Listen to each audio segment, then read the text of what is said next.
Chapter 233. Ha, ah. Yenjika laughed so hard that she rolled on the bed. She hated that she didn't see it with her own eyes. That's for damaging public property. That's for damaging public property. After a long time, she finally calmed down. She wiped the tears from her eyes and looked up at the gloomy sky outside the window. She hadn't seen Cheng for almost 4 days. When two people could see each other every day and spend time together in their free time, there were many feelings that were not clear. When they were suddenly separated, so close that they could not touch each other, every little detail in their lives would suddenly jump out and fill the surroundings. Last night, Grandma specially made crabs. She subconsciously picked one up and carefully dissected it. She could even suck out the meat in the leg. When she finished all this and wanted to give them to her grandfather, she found that the person in her heart was not there. She had no choice but to give them to her grandfather. She felt lost. She accompanied the old couple for a walk. During the break, she took out a tissue and stood beside the bench in a daze. Because in the past, some idiot would take the tissue and carefully wipe it, when she encountered something interesting and wanted to share it with him. When she felt wronged and wanted to act coquettishly. When she missed the good food nearby and was worried about the old couple. When the wind blew past and her palms were empty. When she chatted happily on QQ but couldn't feel his warmth, Yenjika turned over and sat up. She listened to the whistling outside the window and felt the pressure before the storm. She pursed her lips and sent a message to Lu Cheng without using an emoji. I want to come back early. I miss you a little. I want to come back early. When he saw this message, Lu Cheng had just finished an hour of still stance instruction for Qin Roy and was sitting in Jiang Fei's car. His heart suddenly palpitated. Yenjika's bright eyes appeared in front of him, her soft voice echoed in his ears, and his nose faintly smelled the familiar sweet fragrance. What's wrong? Jiang Fei found that he was absent-minded. Lu Cheng glanced at him and sighed. You'll understand when you have a girlfriend. Can you not stab me in the heart? A man can be killed, but not humiliated. Even a single man has dignity. Jiang Fei didn't know whether to laugh or cry. Not only did you get my goddess, but you also ridiculed me for not having a girlfriend. The two of them teased each other all the way back to Lu Cheng's neighborhood. Do you want to go up? I'll treat you to a cup of 1983 water. Lu Cheng joked casually. Is that Meng Po's soup? Jiang Fei scolded jokingly. Then, he replied seriously, I'm not going up. With this terrible weather, it's going to rain soon. You're right. Be careful. Lu Cheng waved his hand, carried the bag, and walked into the neighborhood. The wind was so strong that the trees swayed and the leaves fell from time to time. The gloomy clouds hung low and weighed heavily on everyone's hearts. Even Lu Cheng, who was rarely sentimental, couldn't help but feel a sense of melancholy, as if he was the only one left in the world. He missed his mother very much. He went up the stairs and opened the door. The room was quiet, and no one had returned. He took out his cell phone and sent a message to Yenjika. Laughing and crying emoji, I feel like a left-behind child. So I'm a parent working outside? Yenjika replied with a snickering emoji. After chatting for a while, she went to help her grandma get some things. Lu Cheng, on the other hand, scrolled up their chat history out of habit, recalling every word they had said. I want to come back early. Lu Cheng was stunned when he saw this message again. He felt that something was expanding in his heart. He suddenly stood up from the sofa and rushed into his room. He took out his high school bag and the thermos that Yenjika gave him. He didn't stop walking. He jumped into the kitchen and washed the cup. Then, he went back to the living room and opened the refrigerator door. He took out one of the 2 extra bowls of medicinal soup and poured it into the thermos. He closed the thermos tightly and put it into his bag along with his martial arts suit and boxers. Dang dang dang. He put on his backpack, opened the door, and went out. After passing through the entrance of the unit, he called for an online taxi and immediately called Jiang Fei. Hello, Cheng. What's up? Fatty Jiang answered with his Bluetooth headset. Lu Qing ran against the wind to the gate of the neighborhood and said in a low voice, "Fatty Jiang, if my mom calls you, tell her that I'm sleeping at your place tonight." "Ah, okay. Where are you going?" Jiang Fei asked curiously. Lu Qing took a breath and said, "To the train station." "Not the train station." "Why are you going to the train station? Is there an emergency?" Jiang Fei felt that he couldn't keep up with Lu Qing's pace. Lu Qing spat out the foul breath he had just taken. "To Zhengkai County. Coach Yen. If she can't come back early, then I'll go there. Why should I wait like a fool?" "Zhengkai County? What are you going to do there?" Jiang Fei was confused. He didn't get an answer because Lu Qing had hung up the phone. Zhengkai County. Zhengkai County. His thoughts raced, and he suddenly remembered something. Yenjika's hometown is Zhengkai County. Damn.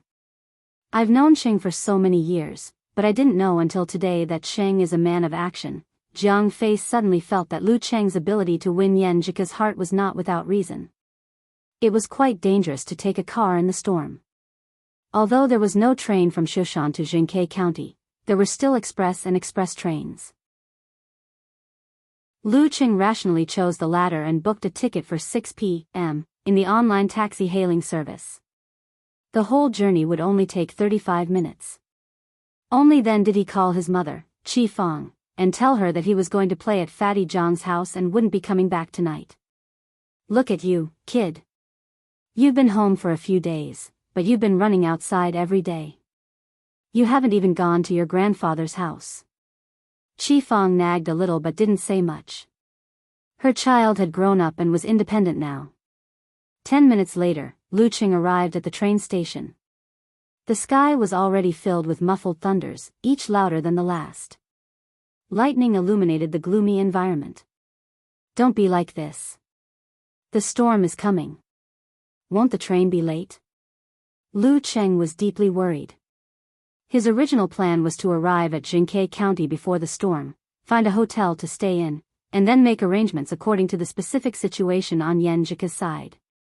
Who knew that the storm would come faster than he expected? According to Murphy's Law, when something is likely to develop in a bad direction, it is highly likely to develop in that direction. After Lu Qing passed the security check, he was not surprised to hear that the train would be late. Whoosh, whoosh, whoosh. The storm was pouring down. This night was much later than usual. Many people directly canceled their plans to go out. Lu Qing waited patiently. He didn't reveal anything in his chat with Yenjika. If he really couldn't make the trip, wouldn't that make the girl look forward to nothing? He ate dinner at the train station and browsed the news from time to time, praying that the storm wouldn't lead to a flood. Outside the house, the rain fell like a waterfall, knocking on the window, making the room quiet. While chatting with Lu Qing, Yenjika looked at her classmates and sighed that the rain was really heavy this time. Which part of the house was wet? Phew, luckily I didn't ask Empress Dowager and others to come and pick me up. She sighed softly. At 11:00 at night, Lu Qing was still waiting. The train seemed to be far away, but Yenjika had fallen into a deep sleep. He closed his eyes, concealed his spirit in qi, and sat down to sleep, warming his spirit. Time passed by. At 2:00 in the morning, seeing that most of the passengers were asleep, a thief stood up and skillfully rummaged through his bag. He came to Lu Qing's side, took a pair of tweezers, and put them into his pocket. Right at this moment, his wrist suddenly tightened. Someone had grabbed it. He subconsciously wanted to withdraw his hand, but felt that the other's hand was like an iron clamp, firmly clamped and wouldn't loosen. Then, he saw a pair of deep and calm eyes. After handing the thief to the police in the station, Lu Qing shook his head with a puzzled expression. Almost as soon as the thief's pair of tweezers reached out, he woke up from his dream and instinctively stretched out his palm. Does this have the taste of absolute reaction? But I've just taken the medicine soup for 2 or 3 days, and my kung fu has just reached the subtleties. How can it be so fast? Is it the combination of the spirit of great success in meditation and the subtleties of kung fu? Lu Qing didn't think too much about it. He planned to test it out when he had time. He continued to sleep to keep himself in good condition. At 4:00 in the morning, the long-delayed train finally arrived. More than 30 minutes later, Lu Qing arrived at the Zhengke County Railway Station. It was dark outside, and the rainstorm had stopped. The air was thick with moisture. As soon as he stepped out of the station, he saw a line of small black cars surrounded by many drivers. They shouted, "Are you going or not? It's only 200 to the city. Call a few more people, and I'll only charge you 100 to the city. You might as well rob me." Lu Qing didn't care about them. He unlocked his phone, turned on the GPS, and entered the 4 words, Zhengke County. After chatting for a few days, he already knew that Yan Jika's grandparents were middle school teachers who lived in the family area in the county. After confirming the route, Lu Qing carried his satchel and started running. Yo, is there something wrong with this guy's brain? Is he stupid? He wants to run to the city. The black car drivers were a little stunned. Lu Qing looked at the GPS, corrected the direction, and quickened his pace. It's only a dozen kilometers. What's wrong with that? After a few minutes, she came to her senses. She put on the martial arts suit she had prepared and sent a message to Lu Qing. I'm up, rain or shine. Within 10 seconds, she received Lu Qing's reply. I woke up early. The corners of her mouth lifted and her dimples flashed. Lu Qing's face seemed to appear in her mind. She put down her phone and tidied herself up. After a busy day, she waited for her grandfather, who also needed to get up early to practice Tai Chi. She walked out of the gate and jogged to the family area. At this time, the sky was still dark and the street lights were on everywhere. Yenjika ran out of the community and suddenly saw a familiar figure, a figure who should have been in Shushan. The dim yellow light soaked into his tall and strong body.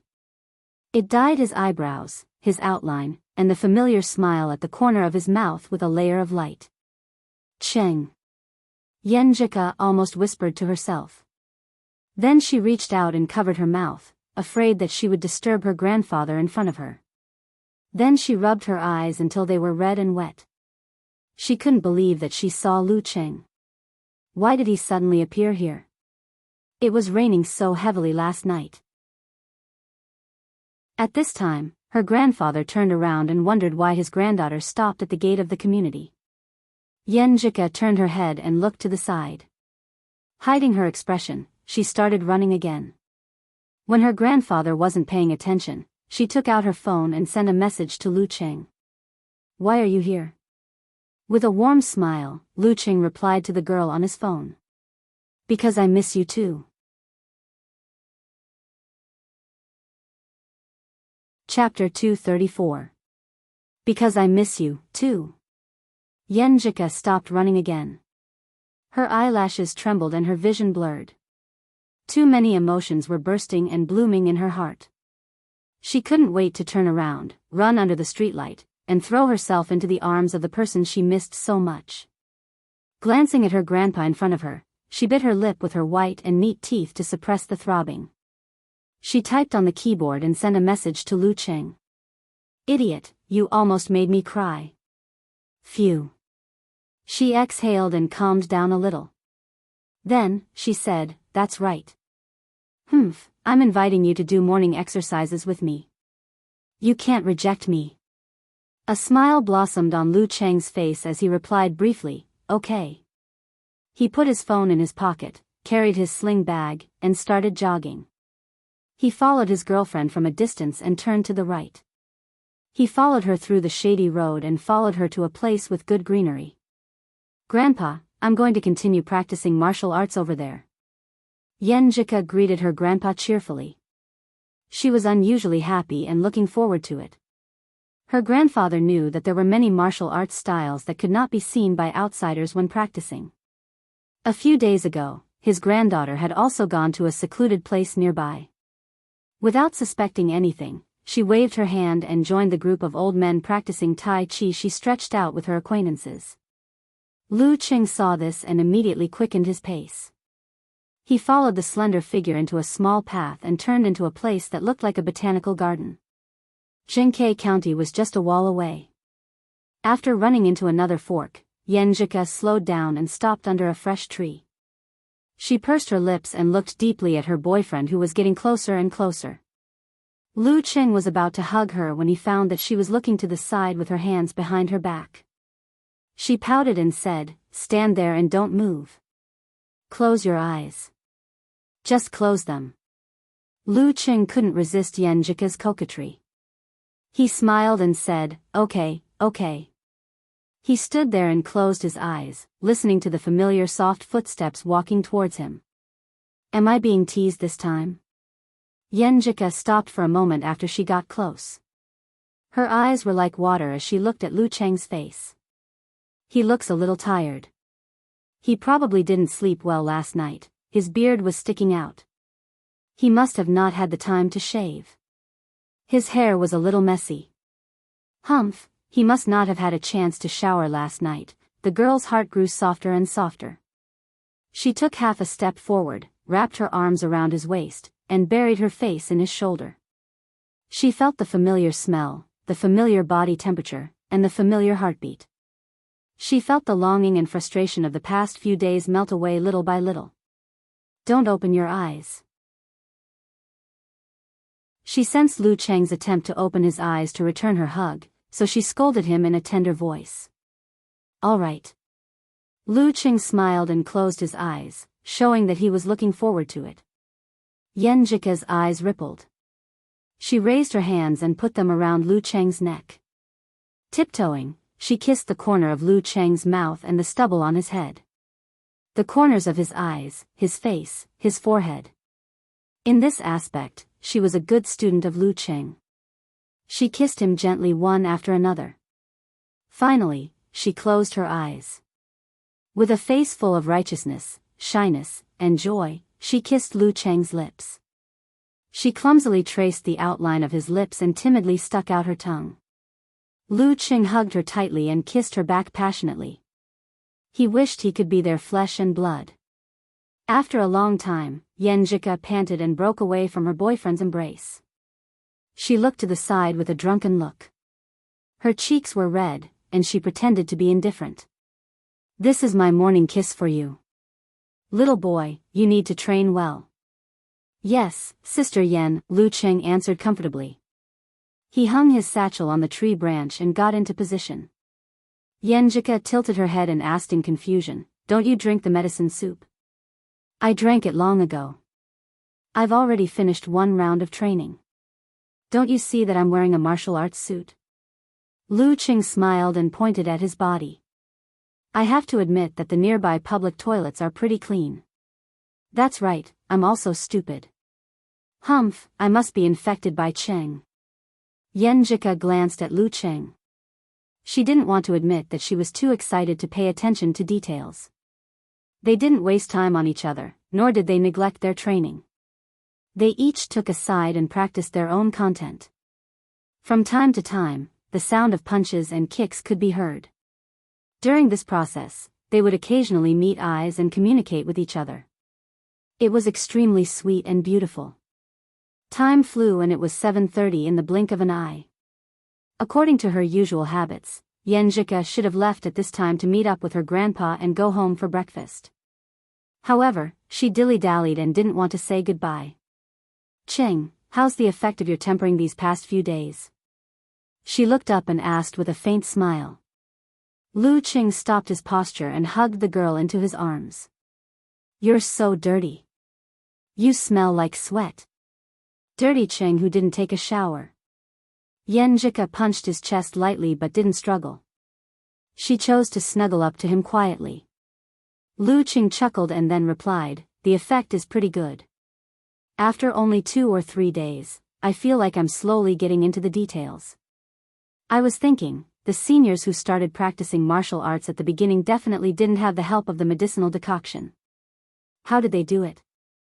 The seniors who started practicing martial arts at the beginning must be the kind with overflowing talent. They didn't need the help of medicine soup to get into the details. With their experience, we juniors can get twice the result with half the effort. There's no need to take the wrong path. Yenjika said with a smile. At this moment, she actually felt that Lu Cheng's sweat didn't smell bad. Instead, she liked it inexplicably. Oh no, I must be sick. My nose is broken. Her face unconsciously flushed. She quickly asked, what about the comprehension of the withdrawal? I haven't gained anything yet. I feel like I can't find the direction. Lu Qing sighed slightly. The more I practice, the faster and smoother my muscles and fascia become. It's like there were a lot of impurities that were hindering my strength. Now they are being eliminated little by little. But this has nothing to do with the meaning of the withdrawal. His fake master only gave him the words, human body Big Dan, round and bright. He couldn't understand anything from it. Yenjika pursed her lips and smiled. Call me Coach Yen. I'll explain it to you. For this matter, I have specifically consulted several relatives. Coach Yen, please do me a favor and give me some guidance. I can't repay your kindness, so I can only devote myself to you. Lu Qing joked in a relaxed manner. Then I'll have to think about it. Yenjika rolled her eyes at him and thought for a while. I've asked my brother and other uncles, aunts, and sisters. After combining their words, I found a common point. Well, that's will. Will? Lu Qing chewed on these two words. Withdraw is not only the withdrawal of force, but also the withdrawal of qi and blood, the withdrawal of momentum and spirit. Maybe you have to find your own path and martial arts will to be able to control all of these. Yenjika guessed seriously. Their words are very different, but they are in line with the records I read in the ancient books.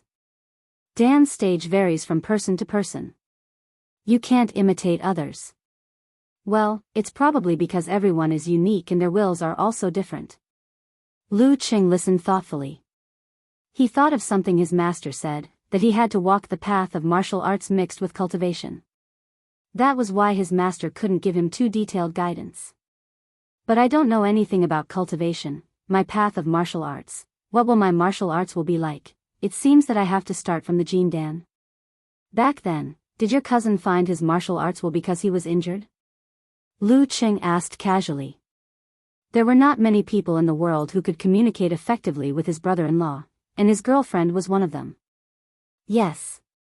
My cousin said that he relied on martial arts and hard work, so he couldn't really see his own will. When he was injured and couldn't practice martial arts for a long time, he felt empty all of a sudden. Then he slowly found and recognized his own martial arts will. But Qing, you can't learn from him. Everyone is different. Before Yenjika finished her words, she heard her phone ring. She took it out and looked at it. She shrank her neck, pursed her lips, and chose to answer the call. Grandpa. I'm more focused on practicing today. Okay, I'll be back soon. She hung up the phone and looked at Lu Qing. She said reluctantly, I have to go back for breakfast. What are you going to do next? I've seen you and hugged you, so I have to go home. You won't have a chance to come out even if you stay here. And you should be back in Shoshan by tomorrow at the latest, right?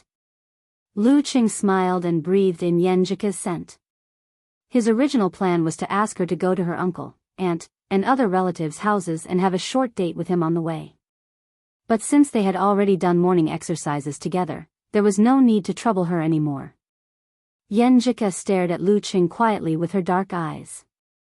After a few seconds, she bit her lip and said, Then wait for me on the other side of the road in the neighborhood. Why? You want to treat me to your grandpa's breakfast? Lu Qing guessed. Yenjika pursed her lips and smiled. Yes. Wait for me. She left Lu Cheng's arms, turned around, and jogged out to meet her grandpa. Then they went home. While helping to set the table, she took a deep breath and plucked up her courage. She showed her dimples and smiled sweetly. Grandpa, Grandma, I'll go back by car later. Song Li is looking for me. I want to go back to Shoshan with Cheng. Why are you leaving so suddenly? Is it urgent? Aren't your parents coming to pick you up tonight or tomorrow? Yenjika's grandma asked in surprise. Yes, I won't wait for them. I'm old enough to go to and from Songqing by myself. What's there to be afraid of? Grandma, Grandpa, you can come to Shushan and stay for a few days. Yenjika showed her talent in acting spoiled and coaxed the two old people into agreeing to her request. Hurrah! She cheered quietly and rushed into the room. She quickly took a shower, changed her clothes, and packed her luggage. She left the clothes that had not been dried and would come back later. She moved quickly and filled her suitcase. Then she hurried out of the door. You little girl, you should at least have breakfast before you leave. Her grandma stopped her. Yenjika's eyes flashed a few times, and she nodded weakly. Okay. She ate a few mouthfuls without tasting, forced a steamed bun into her mouth and drank a glass of milk. Eat well. Grandpa, Grandma, I'm leaving, she clapped her hands like a primary school student. Then she put on her shoes, dragged her luggage, and ran out of the door to the entrance of the neighborhood. I'll call Empress Dowager later. In the clanging sound of the pulley, her long hair fluttered in the wind. She couldn't wait to leave. Lu Qing waited patiently under the shade of the opposite tree, looking at the entrance of the neighborhood. Suddenly he saw Yenjika come out with her long hair fluttering in the wind, dragging that familiar suitcase. She looked like a little fairy who came to the human world from heaven. He was a little stunned. What's going on? Yenjika looked around and crossed the road to him. Looking at his stupefied face, she pursed her lips and smiled. Idiot, why are you in a daze?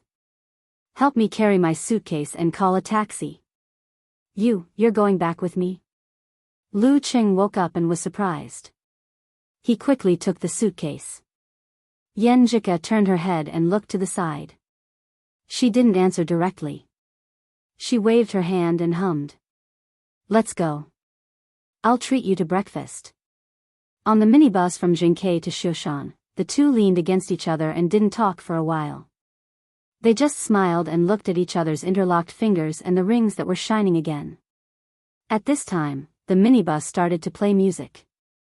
Flowers bloom in spring, taking away the sadness of winter. Listen to me. Hand in hand, go with me, and create a happy life. Yesterday was too late. Tomorrow will be a pity. Will you marry me today? Chapter 235. Yenjika and Lu Qing went back to Shushan. Yenjika and Lu Qing, who had reported to Empress Dowager and Songli, threw their suitcases and bags into the storage area of a shopping mall. Then they had a good time. They watched a movie, went to the bookstore, went shopping, played with dolls, and ate delicious food. In the end, Yenjika, who was in high spirits, even went to the musical merry-go-round for children twice. Lu Qing laughed and seized the opportunity to take many pictures of her at that time. Because there was no private occasion, the two of them didn't have much to be intimate with each other. They just finished the whole movie in the cinema. But even so, Lu Qing didn't feel any regret. He was equally happy, equally satisfied, and equally full of joy and happiness. Of course, at his age, he would feel that it would be better if there was a chance to be intimate. When they were talking about going to Old Lu barbecue for dinner, Yenjika received a call from Empress Dowager. After a while, Yenjika put away her phone and wrinkled her nose. Empress Dowager asked me to go home for dinner. She seems to know that I'm with you, but she didn't say anything. In fact, with Empress Dowager's intelligence and experience, she could guess who I was rushing back to Shushan for. Empress Dowager is experienced. She must know that wherever there is oppression, there will be resistance. He could roughly guess what Empress Dowager was thinking. She wouldn't forbid him from dating Ku, but she didn't want them to be together all the time. In that case, the weather would be dry, and the clothes would be thin. Young men and women would be full of vigor, and if they weren't careful, it would trigger lightning and fire. Of course, this was based on the fact that Empress Dowager didn't know me. In fact, she didn't need to worry. I would respect Yenjika and our future and control myself. Well, I have to go back to please Empress Dowager and massage her shoulders and back. Yenjika could feel her mother's indulgence and sighed half-jokingly. Then she blinked and looked at Lu Qing with her bright eyes. Will you send me zongzi tomorrow? Of course. Lu Qing answered without hesitation. Yenjika laughed and rolled her eyes. It's a pity that I can't eat it tomorrow. Ah. Lu Qing was confused. Then why did you ask? Hee, teasing Qing is so fun. Yenjika said with a smile. The Empress Dowager said that she would take me to a Yunshui restaurant after the morning exercise. They used to open a restaurant near the hospital where my father worked. It was full of my memories. Unfortunately, they moved away and no one knew where they went. It was only recently discovered by the Empress Dowager. Can I meet you by chance? Lu Qing chuckled. Sure, as long as you're not afraid to face the Empress Dowager. Yenjika replied with a smile. Thinking of the Empress Dowager's aura, Lu Qing wiped his non-existent cold sweat and said, well, the son-in-law is always afraid of the mother-in-law. Yenjika chuckled. Well, in fact, I don't know the exact location of that shop. After we go there tomorrow, I will take you there. Okay. Lu Qing thought for a while and said, then I'll send you some zongzi the day after tomorrow? You don't have to. Yenjika smiled and said, Empress Dowager will be on a business trip tomorrow night. She'll be busy with a big project and won't be back for a few days. We can do morning exercises together and eat zongzi together. Okay. Lu Qing was suddenly full of expectations. After taking back the luggage, he called an online taxi and sent Yenjika to the entrance of her community. It was a villa community located opposite the lake behind the commercial center. It was a quiet community in the midst of chaos. After saying goodbye reluctantly, Lu Qing remembered to call his mother. Mom, I'll come back for dinner later. He emphasized the key point. Qi Fang sneered. Why didn't you say so earlier? I'm almost done with the steaming. There's no share for you. Ah. Lu Qing was stunned and deeply understood what it meant to be a biological mother. Feeling Lu Qing's sluggishness, Qi Fang laughed and said, Fei Fei wants to eat old yellow sliced chicken. You go buy one and get yourself a meal. Okay. Lu Qing elongated his tone to show his happiness. Sliced chicken was a special delicacy of Shushan. When Lu Qing was a child, when there were not many resources, it was a luxury for ordinary people to eat a chicken. Therefore, sliced chicken was born. The stall owner would cook the chicken and soak it in the chili oil soup. He would sell the chicken on the street and charge money by the slice. Even greedy children could eat 2 or 3 slices with the money they saved. It was one of Lu Qing's good memories when he was a child. Nowadays, as long as one was not poor, it was easy to eat a chicken once in a while. Thus, sliced chicken gradually disappeared from the stage of history. Only the Old Yellow restaurant, because of its exquisite ingredients, attractive taste, and appetizing spicy taste, became a regular stall business, selling cold dishes and braised dishes. After buying the delicacies for Yenjika, Lu Qing took them back home. Qi Fang, who had been waiting for him, announced that dinner was ready.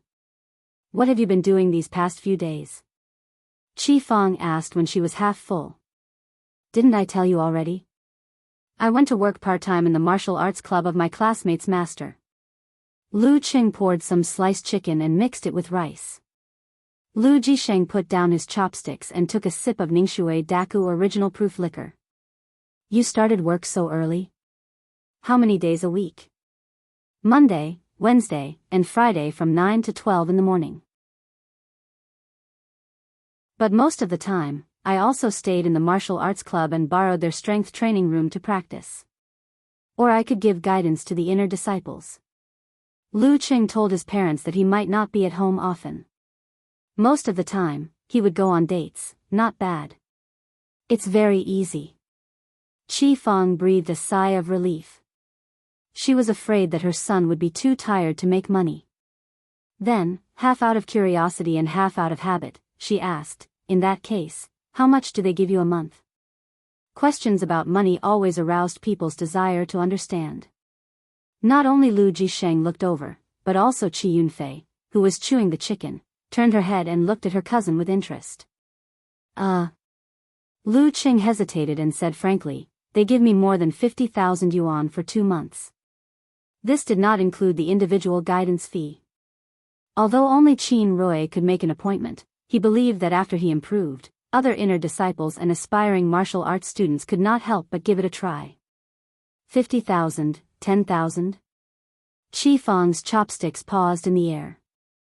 Lu Jisheng forgot to put the food into his mouth. Only Qi Yunfei, who had heard Ding Yanba mention it before, was mentally prepared. Yes. Lu Qing nodded. Qi Feng blurted out, Qing, have you been tricked? You only work 3 mornings a week and they give you more than 50,000 yuan for 2 months? With her son's identity, how could there be such a good thing in the world? He was not the kind of martial artist who could make thunder and fire on TV. How is that possible? Gushan Martial Arts School has been running for many years. Qi Yunfei retorted. She had done the research. Lu Qing smiled and said, Mom, don't worry. You can ask someone. Well, how much can a top professional 9th pin fighter earn a month? Although Gushan Martial Arts School takes care of me, it is not an exaggeration. Really? Qi Feng's face was still full of doubt. This was such a good thing that it was hard to believe. Lu Jisheng put down the wine glass and said calmly, Don't make a fuss. I heard that professional martial artists earn a good income. Cheng, have you signed the contract? You can't be careless these days. This was a lesson he had learned through blood and tears. When he went out to work, he was introduced by acquaintances at first. They were too embarrassed to mention the contract. As a result, he was owed a lot of wages. Some of them were still unpaid. Yes, Dad. Don't worry. They won't dare to cheat me on this kind of thing. Lu Qing answered with a smile. Not to mention his master, Justin Shoshan, Director Xing could make Gushan Martial Arts School suffer. Moreover, he could follow the rules of Jianghu and challenge the school alone and smash the sign. Is the contract with you? Let me see. Lu Jisheng was still a little worried. Lu Qing smiled and shook his head. He went back to the room, found the contract and handed it to his father. Is this the Lu family's version of once bitten twice shy? When this thought came to his mind, Lu Qing not only felt funny, but also felt sorry for his father. In the future, you won't have to work so hard anymore. Lu Jisheng looked carefully and handed it to Qi Feng, who had been leaning over. He sighed with relief and said, Not bad, not bad. You've grown up and become an adult. Sai, your father's annual salary plus bonus and benefits only amounts to a little more than 80,000 yuan. And this is a good year. You can be my father for half a year and 2 months. He was full of feelings and rambled on. Qi Feng keenly interrupted, What's a 1-to-1 tuition fee? It's a 1-to-1 tuition fee. Lu Qing said concisely. He was afraid that his mother wouldn't understand if he said it too professionally. When it came to tuition, Qi Feng understood. Is it based on times or hours? 800 yuan per hour. Lu Qing said honestly. Oh, 800 yuan per hour. That's 6,400 yuan per day for 8 hours. That's more than 190,000 yuan per month. Qing, you're promising. Qi Feng beamed. Lu Qing looked at her blankly and said, Mom, you're so good at math. After he finished explaining, first of all, it was impossible for so many people to ask for tuition, and second of all, there were other things, such as normal martial arts classes. Qi Feng regretfully expressed that she understood. Then she talked about Lu Cheng's cousin, Lu Yanwei, saying that he had been quiet for half a year and wanted to start a business again. After dinner, Lu Cheng's parents went out for a walk. Qi Yunfei jumped in front of Lu Cheng and said with starry eyes, Brother Lu Cheng, you're so awesome. Get to the point. Lu Cheng's eyes were like torches. Hey, my birthday is 3 months away. Since you're so rich, shouldn't you give me a meaningful gift? Chi Yunfei said flatteringly. Lu Qing smiled slightly. It depends on your performance. If you're addicted to love and don't have the heart to study, you know. Chi Yunfei nodded and sighed. I'm so envious that you can make so much money in college. I can only rely on my mom and dad. I have to be frugal. It's good that you know how to be envious. Study hard so that you can make money in the future and have the hope of financial independence. Lu Qing used the new words he learned. Chi Yunfei helplessly glanced at him. Brother Lu Qing, you're getting more and more old-fashioned. You take the opportunity to educate people. Lu Qing thought for a while and sighed with a smile. Maybe my mentality has changed. He was no longer an inexperienced teenager, but a man who wanted to take on some things, shoulder some responsibilities, and protect a girl. Chi Yunfei looked at him seriously and smiled sweetly after a long time. Brother Lu Qing, you looked very handsome just now. If you weren't my brother, I might like you. Lu Qing clicked his tongue.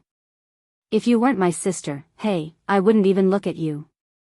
After that, he looked up and laughed. He picked up his pajamas and other things and rushed to take a shower. Chi Yunfei was stunned on the spot. After dozens of seconds, she gnashed her teeth and said, so angry. The next morning, Lu Qing drank the medicine and ran to the park.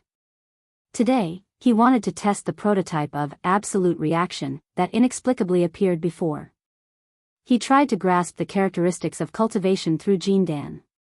He wanted to see how to integrate it into martial arts and open up his own path.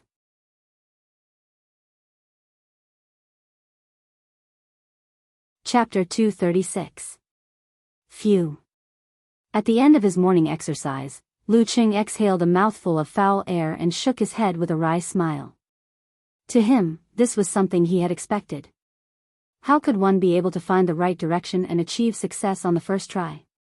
In fact, ever since Lu Qing found out that the Jindan in his body came from the lost martial arts sect, cultivation, he had put in a lot of effort to gather information about it. However, the information he could find on the internet was too mysterious and hard to believe.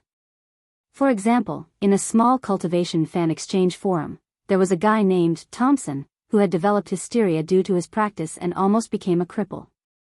He only recovered after a long time.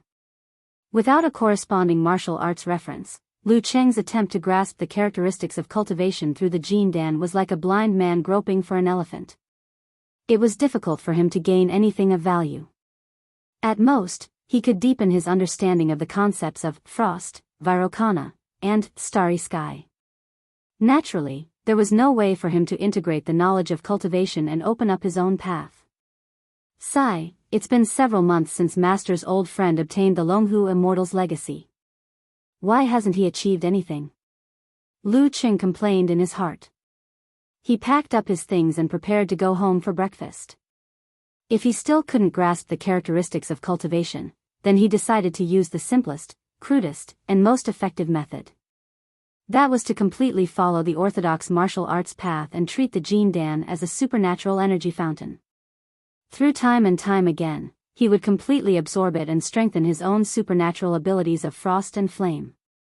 As for the combination of supernatural abilities and martial arts, there were too many references.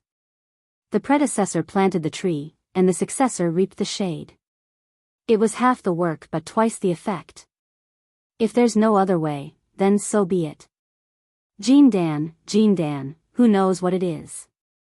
Lu Qing's thoughts fluctuated and he sighed slightly. At this moment, he suddenly had an absurd association based purely on the literal meaning of the word. Jindan, Danqi state, they are all Dan. Could it be that there are some similarities? As soon as this whimsical idea came into his mind, it was like a flood breaking through a dam. It was endless and couldn't be stopped no matter how hard he tried. The specific meaning of the Danqi state is that the strength of the whole body is transparent and smooth, intertwining with the spirit, qi, and blood. It's like a Dan. Every punch and kick can mobilize the strength of the whole body to the greatest extent and can be controlled with extreme precision. There's absolute reaction, so it's called the human body Big Dan. The most powerful of all is force concentration, which condenses the strength, chi, blood, and spirit into a point and unleash. Master's description: it's round and bright. Jean Dan, I still don't know what it is, but from my senses and observations over the past few months, I've discovered that it perfectly matches the description of round and bright. It balances itself and forms a universe of its own. It's like a supernatural ability, a material product formed by the condensation of physical invulnerability, or a shield, intent, and spirit. It has the duality of matter and spirit. Can I imitate the Jean Dan or use it as a fulcrum to complete my force concentration? With the experience of force concentration, I can find and condense my own martial arts will and rely on it to repeat the process. Can I become a Real Dan state? Lu Qing thought aimlessly. Gradually, he had a general direction and was filled with the passion to try again. This time, his train of thought didn't involve the characteristics of cultivation. It was purely imitating the operating rules of Jean Dan. Well, I'll try again tomorrow morning. Failure is the mother of success. With his longing resolved and his feelings nourished, Lu Qing also had a direction to improve his martial arts. When he stood in front of Zhang Qiufan, Yao Ruiwei, and the other students again, he was really glowing. He was in a good mood from inside out. Wu Ting smiled and asked, "Coach Lu, did something good happen to you yesterday?" "Yeah." Lu Qing answered with a smile. "Then will you go easy on me today? I'm so tired after the last training. My whole body is sore." Wu Ting seized the opportunity. "Yeah, my legs were shaking when I walked yesterday." Yao Ruiwei, the little fatty, quickly agreed. Lu Qing maintained his smile and answered, "That's why you don't train often. You'll get used to it after more training. Don't worry, I'll be worth every penny you pay." "Ah." Wu Ting, Zhang Qiufan, and the others all let out disappointed sounds. Then, under Lu Cheng's guidance, they began to calm down. When it came to the formal training, Lu Qing realized how difficult it was to teach the half-grown kids. After a little more than a day, 8 out of 10 of the basic stances they had learned were not up to standard. They had to be explained and corrected again. The only two who were still okay were Li Lei and Wu Ting, who could barely remember the content of the previous lesson. Fortunately, Lu Qing knew that they only wanted to strengthen their bodies. As long as they could maintain the amount of training, they would pass. He didn't have high expectations, so his mood wasn't affected. After correcting them one by one, he stood at the side with his hands behind his back. He concentrated on tightening and compressing his muscles, creating a moderate amount of vibration. Together with the erosion of the medicine, he polished his muscles and fascia. Suddenly, he heard hurried footsteps and a commotion at the door. Turning his head, he saw Qin Rui's excited and uneasy face. "What's wrong?" Lu Qing asked, puzzled. Qin Rui lowered his voice and said, "The selection for the preliminaries is about to be finalized. Today, Chairman Wei will bring the person who has already been selected to visit the martial arts school. Whether or not I'll be selected to participate in the special training will depend on later. The selection of the team must be approved by the chief." Who's the person?" "You'll be fine if you perform well," Lu Qing asked curiously. Qin Rui answered in distress, "A professional 9th pin fighter named Li Tianming. He's a disciple of a family sect in our city. He's very talented and got a 9th pin certificate at the age of 20. He went to Gaofen to develop. Their sect has a good relationship with Mingwei. In our martial arts school, other than Senior Dai, it's hard to say who will be selected. Isn't there still Chairman Wei? He won't make it too obvious." Lu Qing comforted him. "If you make a breakthrough in your still stance this month and perform well in the youth tournament, Chairman Wei won't see it." "Yes. At the end of the day, strength is the most important." Qin Rui nodded vigorously. At this moment, the noise approached. Wei Renjia, with his hair slicked back, walked over with Chu Weikai, Dai Linfeng, and the others. Beside him was a young martial artist in his 20s. His face was thin, his eyes were small and sharp, and his chi and blood were so vigorous that they almost materialized. He looked a little complacent. Wei Renjie glanced at the VIP class in front of him and smiled. Tingting, are you practicing martial arts here? Wu Ting stopped what she was doing and smiled obediently. Uncle Wei, my dad likes to be busy. He's worried that I'll learn bad things during the holidays, so he sent me here. Lu Cheng was stunned. He didn't expect Wu Ting's family to have a good relationship with Wei Renjie. But then again, according to Qin Rui, the VIP class wasn't a place that could be registered with money. It's good to practice martial arts. It strengthens your body. How is it? How do you feel? Wei Renjie asked kindly. Wu Ting nodded quickly. Pretty good. Our coach is awesome. Your coach? Wei Renjie turned his head and looked at Lu Cheng. After a moment of shock, he recalled the past and smiled. You're Lu Cheng, right? Yes. Chairman, you still remember me?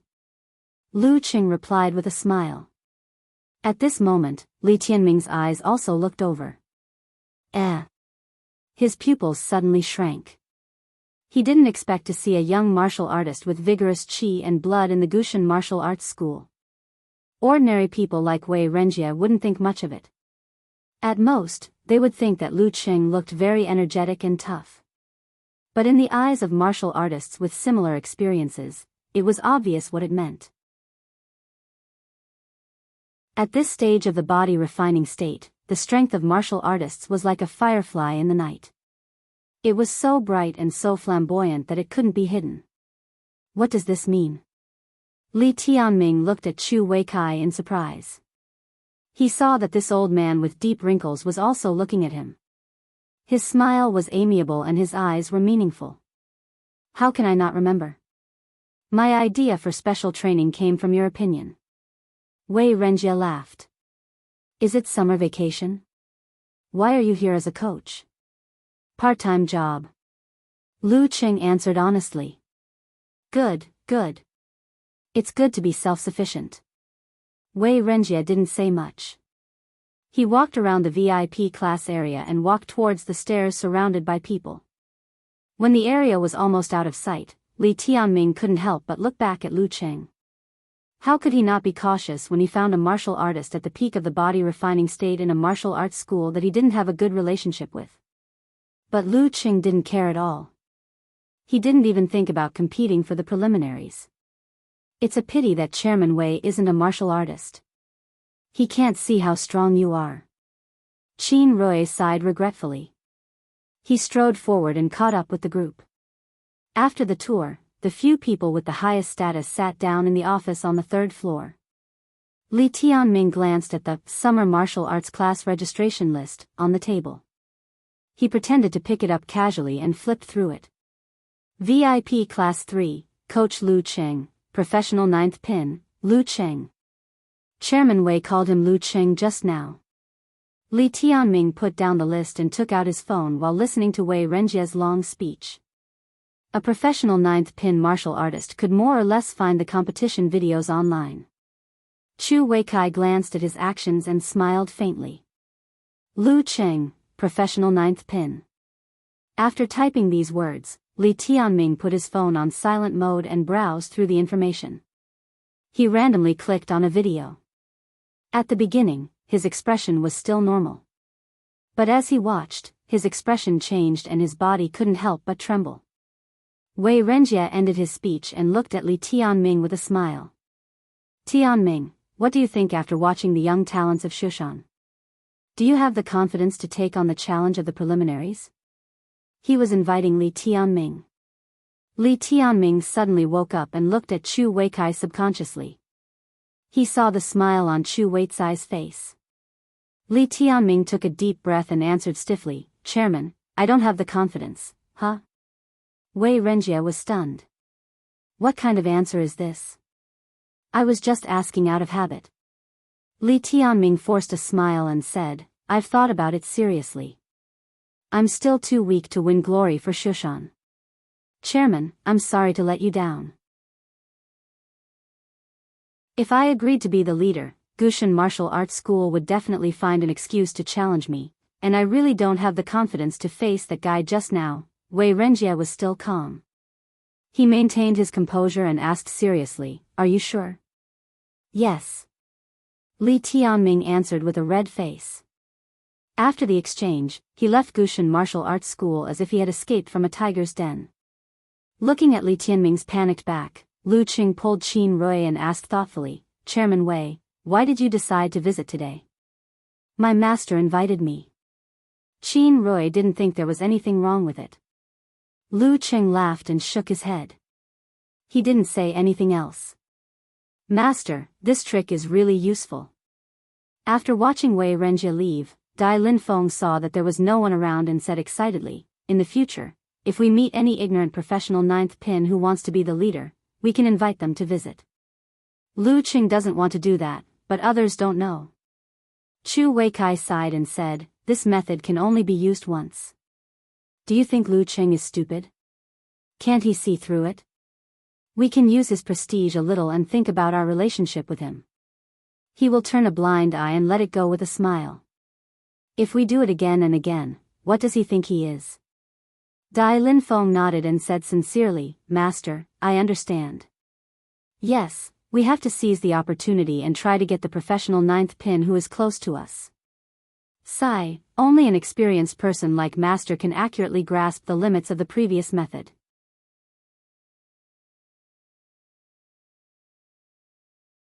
Chapter 237.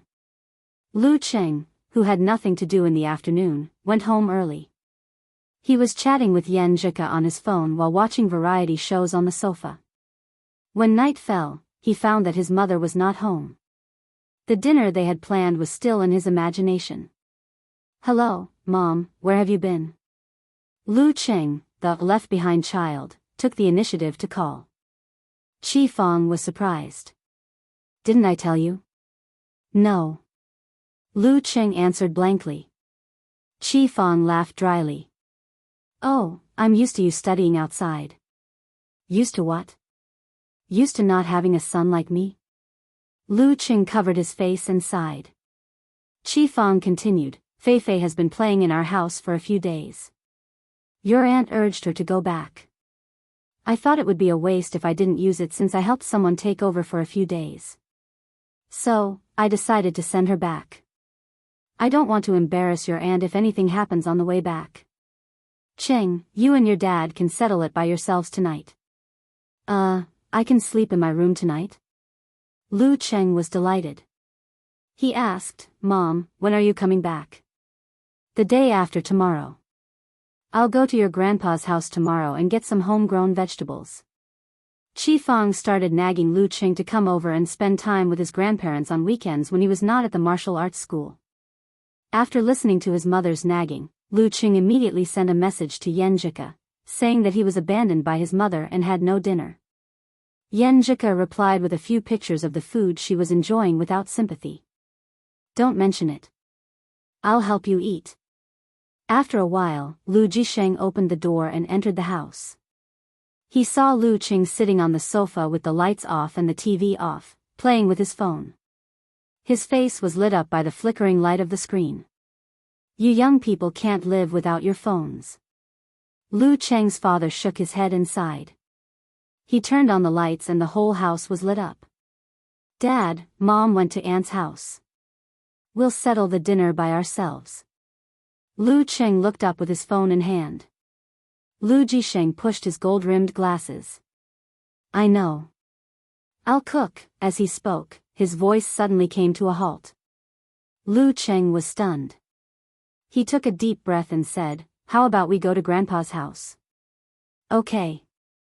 Lu Jisheng made a prompt decision, as if he had been waiting for this suggestion for a long time. The father and son did not need to pack up. They called Lu Debong and left immediately. On the way, they stopped to buy soy sauce duck and sliced chicken as extra dishes.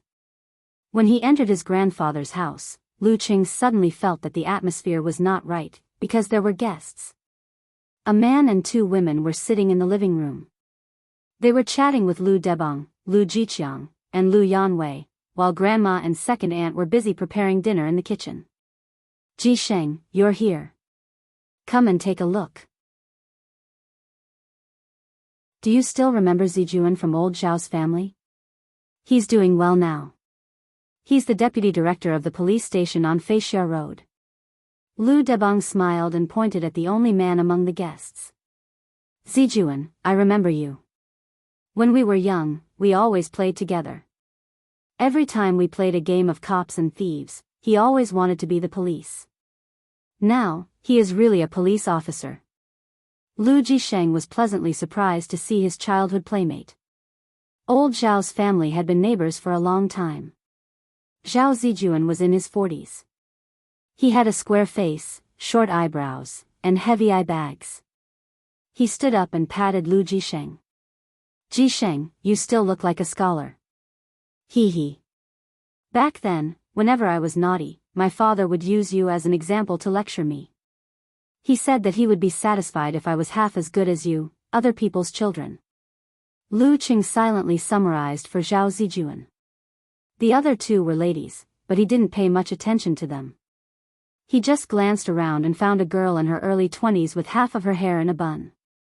She looked quiet and uneasy. His cousin, Lu Yanwei, didn't have his usual eloquence and seemed to be restless. Well, it's not a meeting between old neighbors. It's a blind date. Lu Qing suddenly understood.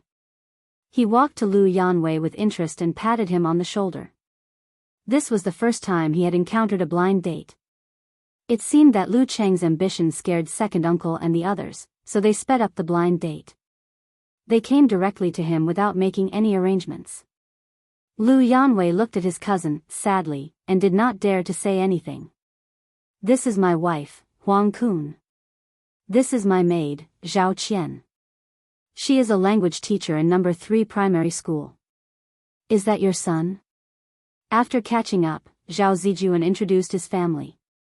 Lu Jisheng smiled. Yes, Lu Cheng. He is still studying. Is he in university? Where do I read it? Zhao Zijuan asked casually. Songqing University, Lu Jisheng answered proudly. Very good. He is like you in this aspect. Zhao Zijuan did not ask more about Lu Qing because he was not the main character today. After they sat down, they continued to chat. Their topics were focused on Lu Yanwei's current job, Zhao Qian's situation, and Lu Jiqiang's previous canteen contract.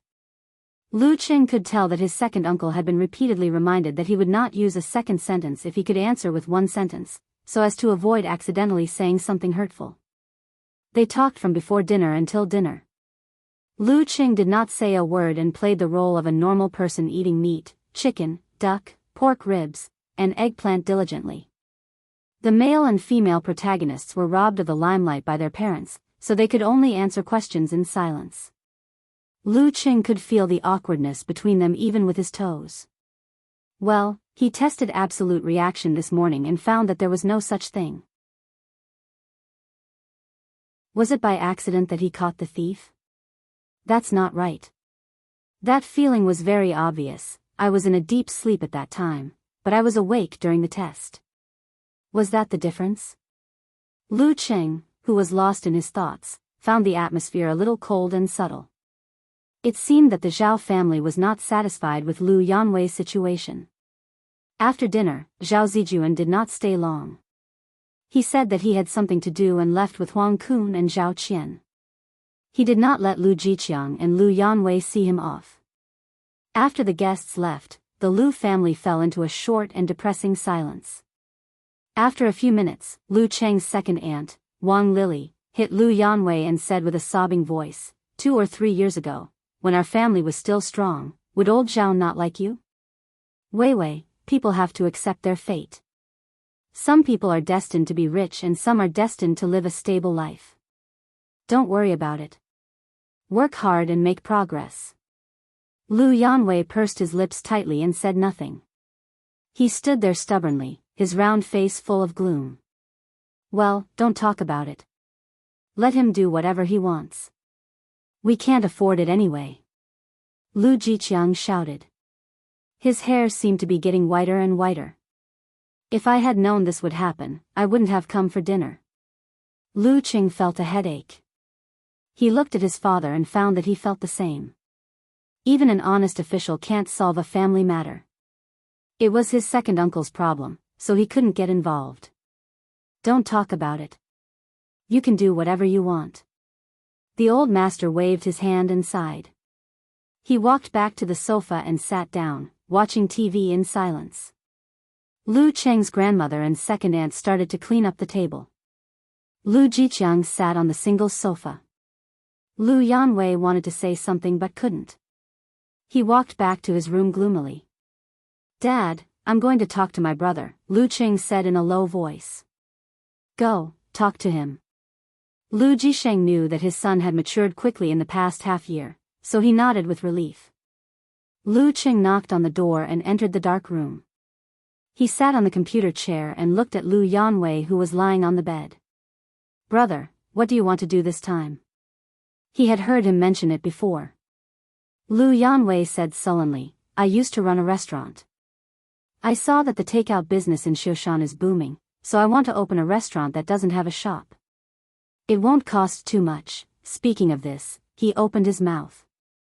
He sat up and said in pain and confusion, Cheng, do you know what's the most painful thing for a person? It's that I can't see any hope. I go to work on time every day and earn 2,000 or 3,000 yuan a month. I won't starve to death, but I can't see any hope. Today is the same as yesterday, and tomorrow will be the same. I want a house, no. I want a car, no. I don't know when I can earn enough money with this little salary. Should I rely on my parents? I don't want to suffer, but I don't want to be like this for the rest of my life. Lu Qing listened quietly and thought that if he was in this situation, he would be in the same pain and struggle. But you can't just do it casually, right? You have to do some research and see the prospects before you do it. Lu Qing said in another way. Lu Yanwei was stunned and said, I think it can be done. Many people in our company order takeout. You can't just rely on your feelings. Lu Qing complained and took out his phone to ask his life coach, Coach Yen. Yen Jika replied with both hands supporting her chin, I haven't done this kind of research. Since your cousin wants to do it, he must do a good job of positioning and investigation.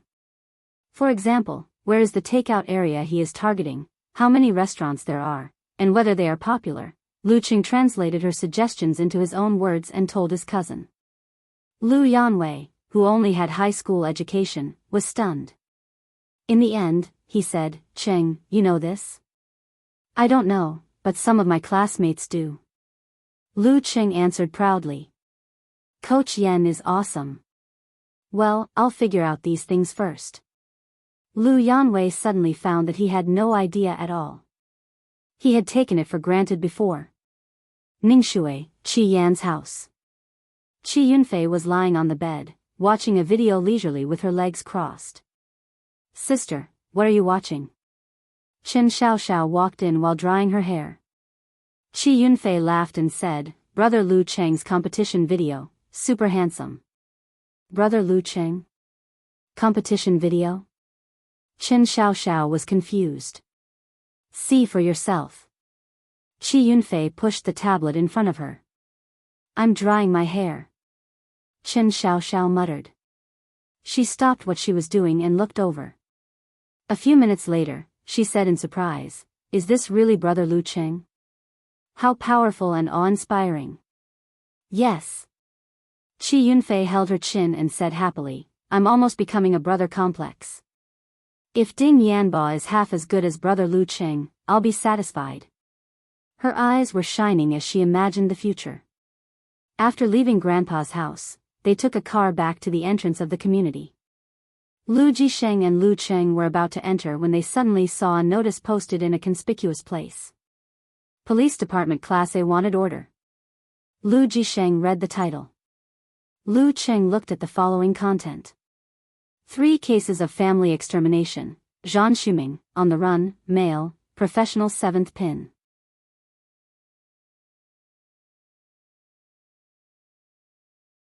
Chapter 238. Professional 7th pin? Lu Qing narrowed his eyes and looked up at the photo in the wanted poster. He found that Zhan Shuming had a baby face, a gentle face, and a gentle temperament. He didn't have the viciousness and cruelty of the murderer of the 3 cases of family extermination. A professional 7th pin fighter at the age of 32. Although he was not a God's favored son and had no hope of reaching the physical invulnerability stage, he still had the possibility of reaching the inhuman stage. He belonged to the upper middle class in the martial arts world. No matter which big city he was in, he could live a comfortable life. Why would he take the risk and become a fugitive? Out of anger? A hero breaking the law with martial arts? Practicing a unique skill and suffering from Qigong deviation? Many thoughts flashed through Lu Cheng's mind, but they quickly went back to normal and disappeared without a trace. For a fight at this level, he couldn't reach it even if he jumped up and stretched out his hand. There was no need to waste his energy. He just needed to remind his relatives and friends to keep it a secret and try to call the police later. Otherwise, they wouldn't even know how they died. Is a professional 7th pin fighter very powerful?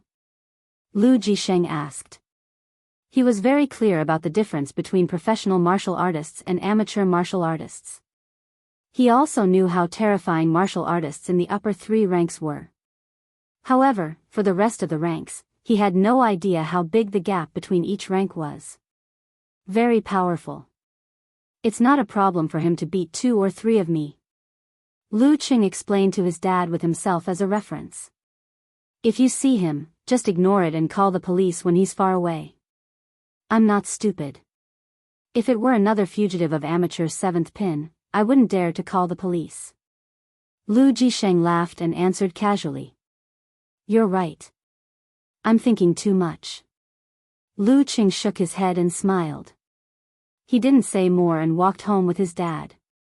After he took a shower and changed the sheets, he lay down and felt the softness and comfort. Suddenly, he received a call from Yenjika. Ku, what's wrong? He didn't know what happened and asked nervously. We were chatting just now. Yenjika enjoyed the pure concern from the heart. She smiled and said, Can't I call you for nothing? Lu Qing relaxed and chuckled. Did you miss me? Humph, you've become thick-skinned again. Yenjika pouted playfully. Did you see the arrest warrant? Yes, I did. What's the problem? Lu Cheng's heart skipped a beat.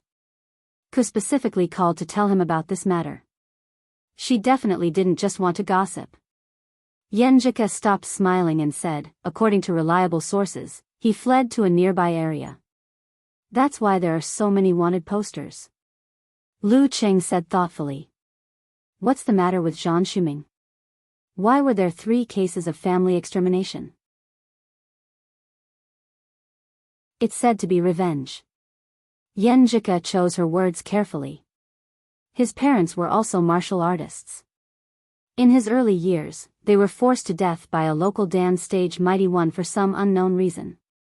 After he became successful in martial arts, he always wanted to seek justice. However, the mighty one was an elder of a province with deep political and business connections. He even had some connections with a physical invulnerability master. The case was delayed again and again with no progress. Many people looked for him, hoping that he could reconcile. Turn hostility into friendship. Lu Qing could hear the indignation and disdain in his girlfriend's tone. He agreed with her and said, It's easy for those people to say that. So Zhang Shuming decided to take the risk? Yes, Cheng, don't laugh at me. I just put myself in his shoes and thought that if my parents were forced to death like this, I definitely wouldn't give up. Just like the idiom, I can't live under the same sky. Yenjika sighed and said, Zhang Shuming pretended to accept reality and softened his attitude.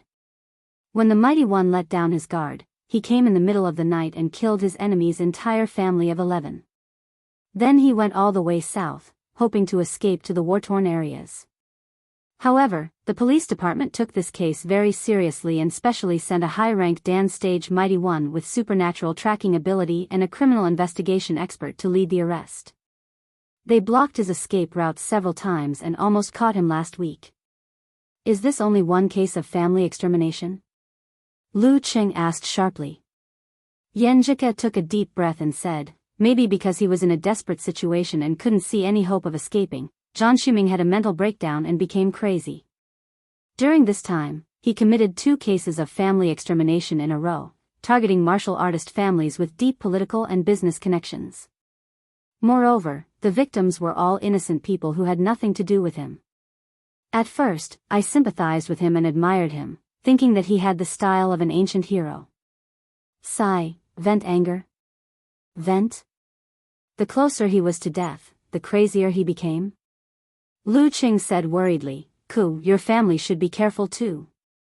His girlfriend's family was definitely a martial artist family with deep political and business connections, and Zhang Shuming had recently appeared in the surrounding areas. "That's why I called you. My mom went on a business trip as planned, but she was worried that something might happen at home, so she asked Aunt Lu and her family to stay with us temporarily." Yan Jika said pitifully, "Aunt Lu will accompany me for my morning exercise tomorrow. I can't go with you and eat zongzi with you." This was what they had agreed on, and he was looking forward to it. However, it was all ruined by Zhang Shuming. 'Cause Aunt Lu was a professional 7th pin mighty one. Lu Qing was relieved and said, "Safety is the most important thing. I just feel sorry for that family of zongzi. They missed the favor of the little fairy several times in a row." Pfft. Yenjika was amused and her mood improved a lot. Her voice became gentle and she said in a low voice, "Then would you like to send zongzi to the little fairy tomorrow?" "Of course." Lu Qing answered without hesitation. "Disgusting." Yenjika laughed and scolded him. She said sweetly, "Qing, in fact, I have to cancel tomorrow's arrangement and postpone many things. I don't know when I can do it." "Well, and then?" Lu Qing was a little confused. What did Ku want to say? "And then?" Yenjika said shyly, "Idiot. What I want to say is. She suddenly lowered her voice and scratched Lu Qing's ear. "I do miss you, beep." She hung up the phone as soon as she finished speaking, as if she was afraid that Lu Qing would turn into Sadako and go through the phone screen. Beep, beep, beep. Lu Qing smiled foolishly and recalled it again and again. He hated that he didn't have the habit of recording the call. At 5:00 the next day, Lu Qing went to Shushan No. 1 middle school to practice, so that he could buy zongzi and go to Backwater Lake later. He completed the daily practice step by step and the internal vibration training with the medicinal soup. In the end, he set aside half an hour to imitate the operation pattern of the Jindan. Lu Qing calmed down and sensed the expansion and contraction of the bright nebula. Based on his previous experience, he gradually had a grasp of the operation pattern of the Jindan. Spin. The key word was spin. In general terms, the 2 contradictory forces of ice and fire repelled each other and then transformed each other. Finally, they reached a delicate balance and kept spinning around a certain point. The reaction was the slow rotation of the vast nebula. In detail, the ice crystal rotated around the flame, and the flame rotated around the core of the nebula formed by the interaction. Layer by layer, it was like the movement of celestial bodies. Once the rotation stopped, the Jindan would definitely collapse with a violent explosion and completely collapse. Spin. To put it simply, let the qi, blood, spirit, and force rotate around a certain point to form a balanced and restrained big Dan of the human body and complete the withdrawal attempt. This point should be my martial arts will. Lu Qing thought and had a rough idea. When I haven't found and formed my own martial arts will, I can use the Jindan as a fulcrum to experiment and see if it works. After analyzing that it wouldn't be too dangerous, Lu Qing calmed down and got into a good posture. Then he closed his eyes and concentrated his spirit and qi. He focused all his spirit on the Jindan to stimulate the qi and blood, and then used the qi and blood to guide the force. When his spirit synchronized with the operation of the Jindan, his whole body suddenly shook and he felt that the rotation of the Jindan suddenly accelerated. Boom! His qi, blood, and force were stimulated, and then his spirit suddenly shrank inwards as if it was circling. His body strangely showed a sense of emptiness and stillness. The shrinkage was only temporary, and the force that was far from pure and penetrating quickly bounced back and spurted out, driving Lu Qing to punch forward. Bam! The air seemed to explode, and the pure force of the body stirred up a gust of wind. Lu Qing opened his eyes and looked at his fist, but didn't think about anything. Instead, he looked at the path on the left. At the moment when his spirit shrank, he had a strange feeling. Without relying on his ears or eyes, he felt that someone was coming from that direction. This was very similar to the experience of the absolute reaction when he caught the thief. A few seconds later, Lu Qing heard footsteps.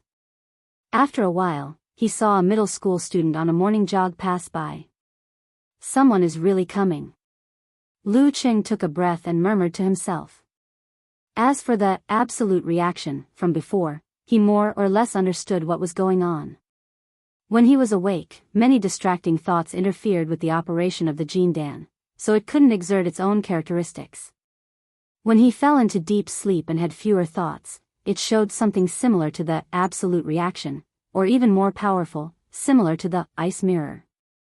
He used to sleep in the dormitory, at home, and beside Yenjika.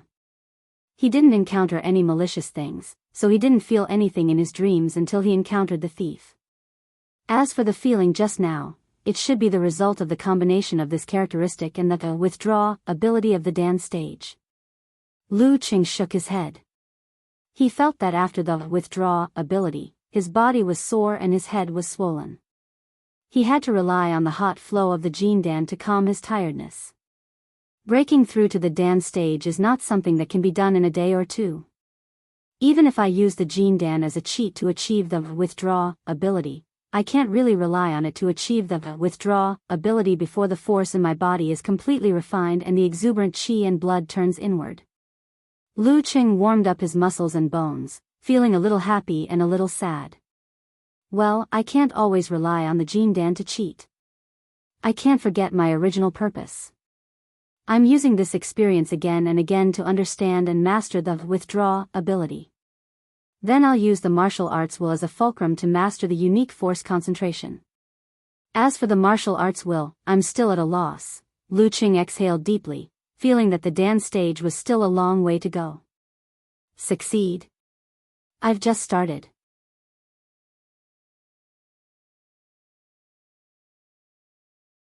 Chapter 239. After a few minutes of rest, Lu Qing jogged to the front gate of Shushan No. 1 Middle School. Following the usual path, he found the stall selling zongzi with a cart, against the direction of the third-year students who were still in class. 3 white zongzi, 2 spicy ones and 1 brown sugar one. Okay. The stall owner was a middle-aged man with a limp on his right foot. He had a bright smile, but apparently he didn't recognize Lu Qing as the high school student who used to patronize him. Lu Qing took out his phone, took a picture, and sent it to Yenjika. I'm working on it. I'm looking forward to it. Yenjika replied. I'm waiting for you, Lu Qing smiled. After the stall owner finished, he paid the money and ran to Backwater Lake with the zongzi in his hand. He didn't take a taxi. It was now the morning rush hour. In recent years, Shoshan's economic development had been good. Many citizens had bought cars, and the old municipal roads could no longer meet this situation. Naturally, traffic jams were inevitable. That was why Qin Rui said that many roads in Shoshan were expanding, and many places were being demolished. Under such conditions, at such a time, and such a distance, Lu Qing felt that the number 11 bus was faster than the car because he had been sprinting at full speed. He ran a few kilometers like he was running 100 meters. Training in fun. When he arrived at the outskirts of the villa area, he stopped and sent a message to Yenjika with a straight face. Hello, your exclusive delivery boy has arrived. Beep. Yenjika didn't want to miss the message, so she didn't take a shower after the morning exercise. Now she picked up her phone and looked at it. When she saw this, she couldn't help but burst into laughter. Her face was like a flower as she quickly typed on the keyboard. Good. After replying, she raised her head and looked at Lu Xiaolin, who was sipping hot porridge. She pursed her lips and gathered her courage. Aunt Lu, Qing sent me something. I'll go and get it. Aunt Lu knew about her, so she had to show her sincerity. Yenjika's father was on duty last night and hadn't come home yet. Lu Xiaolan's husband went to the company after breakfast. Their child stayed in bed and planned to have lunch. There were only two of them in the living room and dining room. Cheng. Lu Xiaolan put down the hot porridge and asked in confusion. Yenjika blushed. He's Lu Cheng, my boyfriend. This was the first time she had mentioned Lu Cheng as her boyfriend in front of the elders. At first, she felt a little guilty, but as she spoke, she felt a kind of certainty and joy. Lu Xiaolan came to herself and stared at Yenjika for a few seconds. She found that Yenjika didn't flinch or dodge. I'll follow you. Lu Xiaolan nodded slowly and added, it'll be fine after a few days. The current Ku really resembled the youngest uncle back then. The only difference was that one looked like a stubborn girl, while the other was soft on the outside but tough on the inside. At that time, she was still a child and didn't really understand. But now, as a wife and mother, she understood very well. Okay. Yenjika nodded obediently. Thank you, Aunt Lu. The two of them went out of the gate of the community and crossed the road. Lu Xiaolan stayed a few steps away and did not approach. Because of the elders' stares, Lu Cheng and Yenjika felt a lot of pressure and were quite uncomfortable. Lu Cheng resisted the urge to hug the girl and hold her hand. He handed the dumplings to her and tried to ignore Lu Xiaolan's existence. Little fairy, please sign here. Little fairy. Yenjika looked back at Lu Xiaolan with a guilty conscience. Her white cheeks immediately turned red. If Aunt Lu heard this kind of self-boasting title, how could she raise her head in front of her in the future? Lu Xiaolan stood there quietly and observed the surroundings. There was no abnormality in her expression. Phew. Yenjika breathed a sigh of relief and took the dumplings. She said in a low voice, "It's so disgusting." What if Aunt Lu heard it? It doesn't matter if she heard it. I'm telling the truth. Lu Cheng took the opportunity to sweet talk. Yenjika's eyes flashed and she rolled her eyes at him. Then she became emotional and said reluctantly, I should go back. I'll be fine after a few days. Just as she finished speaking, she suddenly heard a low thunder sound in Lu Cheng's body. How can you do internal vibration training like this? Yenjika blurted out. She found Lu Cheng's face turned red and was quite embarrassed.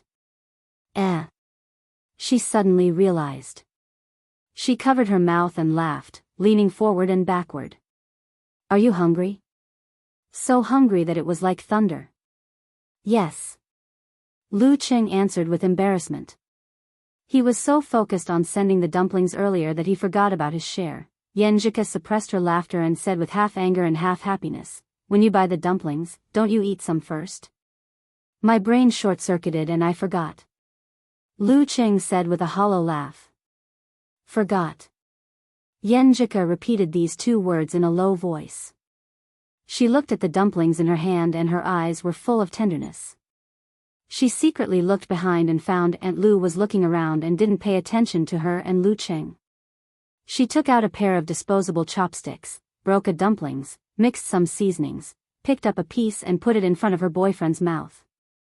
She hummed, Here, sister will give you a bite. While speaking, she turned her head and looked at the street tree next to them. Lu Cheng was surprised and happy. He put the dumplings in his mouth and wolfed them down. He said happily, Delicious. Don't talk. Focus on eating. Yenjika blushed and quickly fed him. Fortunately, Aunt Lu was not looking at them now. After feeding him quickly, she pursed her lips and looked at Lu Cheng softly. She waved her hand and turned to Lu Xiaolan. Lu Cheng wanted to pull her back, but he had to force himself to watch her and Aunt Lu walking into the neighborhood. At this moment, Yenjika was so guilty that she didn't dare to look at Lu Xiaolan. She was talking about all kinds of irrelevant things. Why was I so bold just now?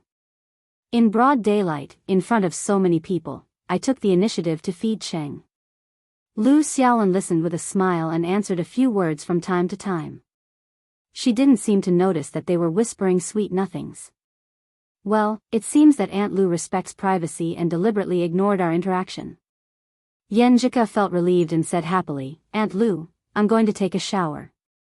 Lu Xiaolan nodded and sat on the chair in the bedroom. She asked with confusion, your parents are not here. Why don't you just invite him in? It's not good to do that in public. That look just now. That look.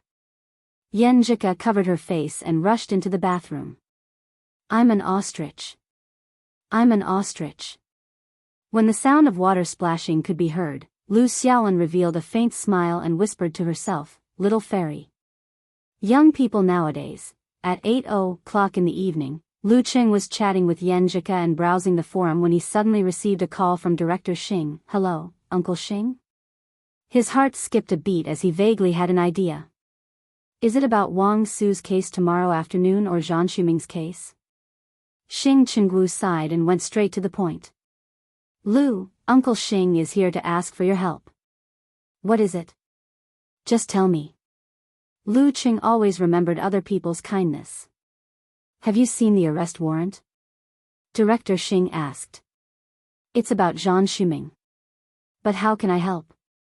Lu Qing answered frankly, yes, I've seen it and asked people. I know what he did and what he did. Director Xing, who knew his master's background, was not surprised. He laughed and said, just now someone called the police and said they saw Zhang Shuming on the street of the bar. We verified it and found that it's true.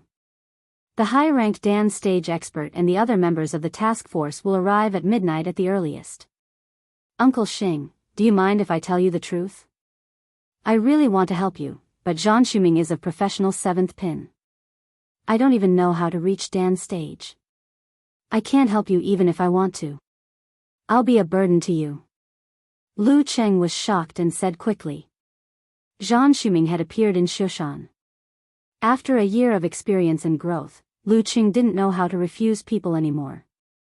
He would help if he could, but if he couldn't, he knew his place and dared to say it. Director Xing laughed and said, don't worry, Lu. How can I let you deal with Zhang Shuming? If something were to happen, how am I supposed to face your master? Then what do you mean? Lu Qing calmed down.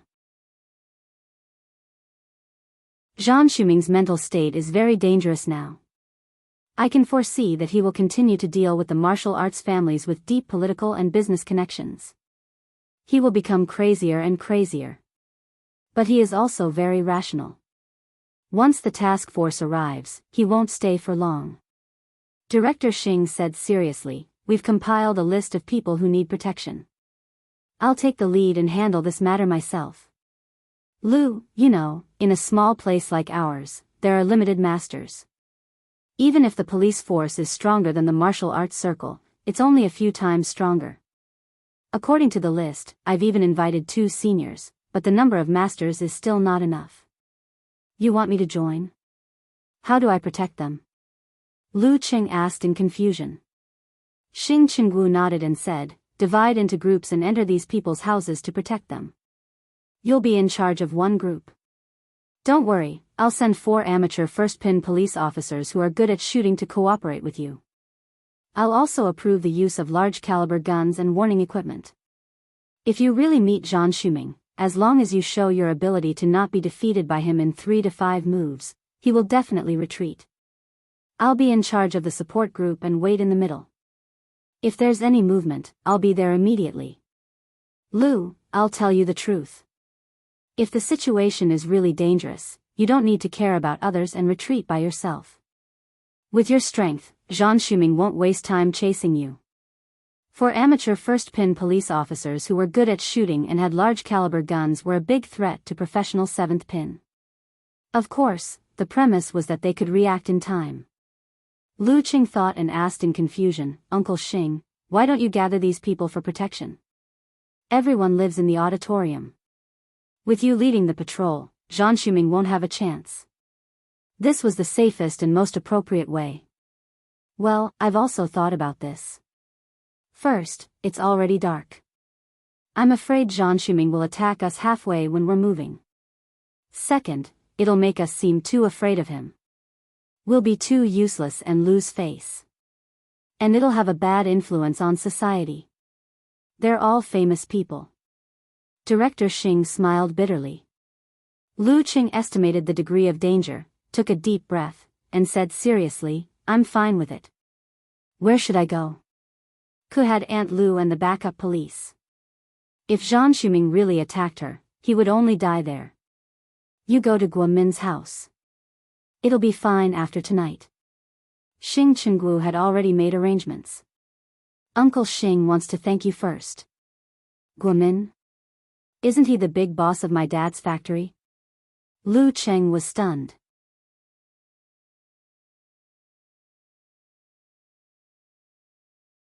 Chapter 240.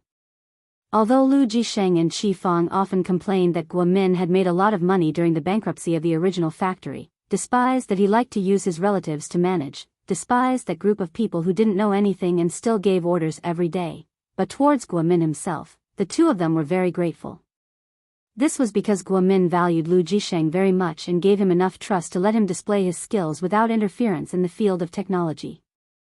This also allowed Lu Jisheng's father, who had been drifting for several years, to finally have a stable and generous income, which helped the Lu family out of the quagmire and into a well-off life.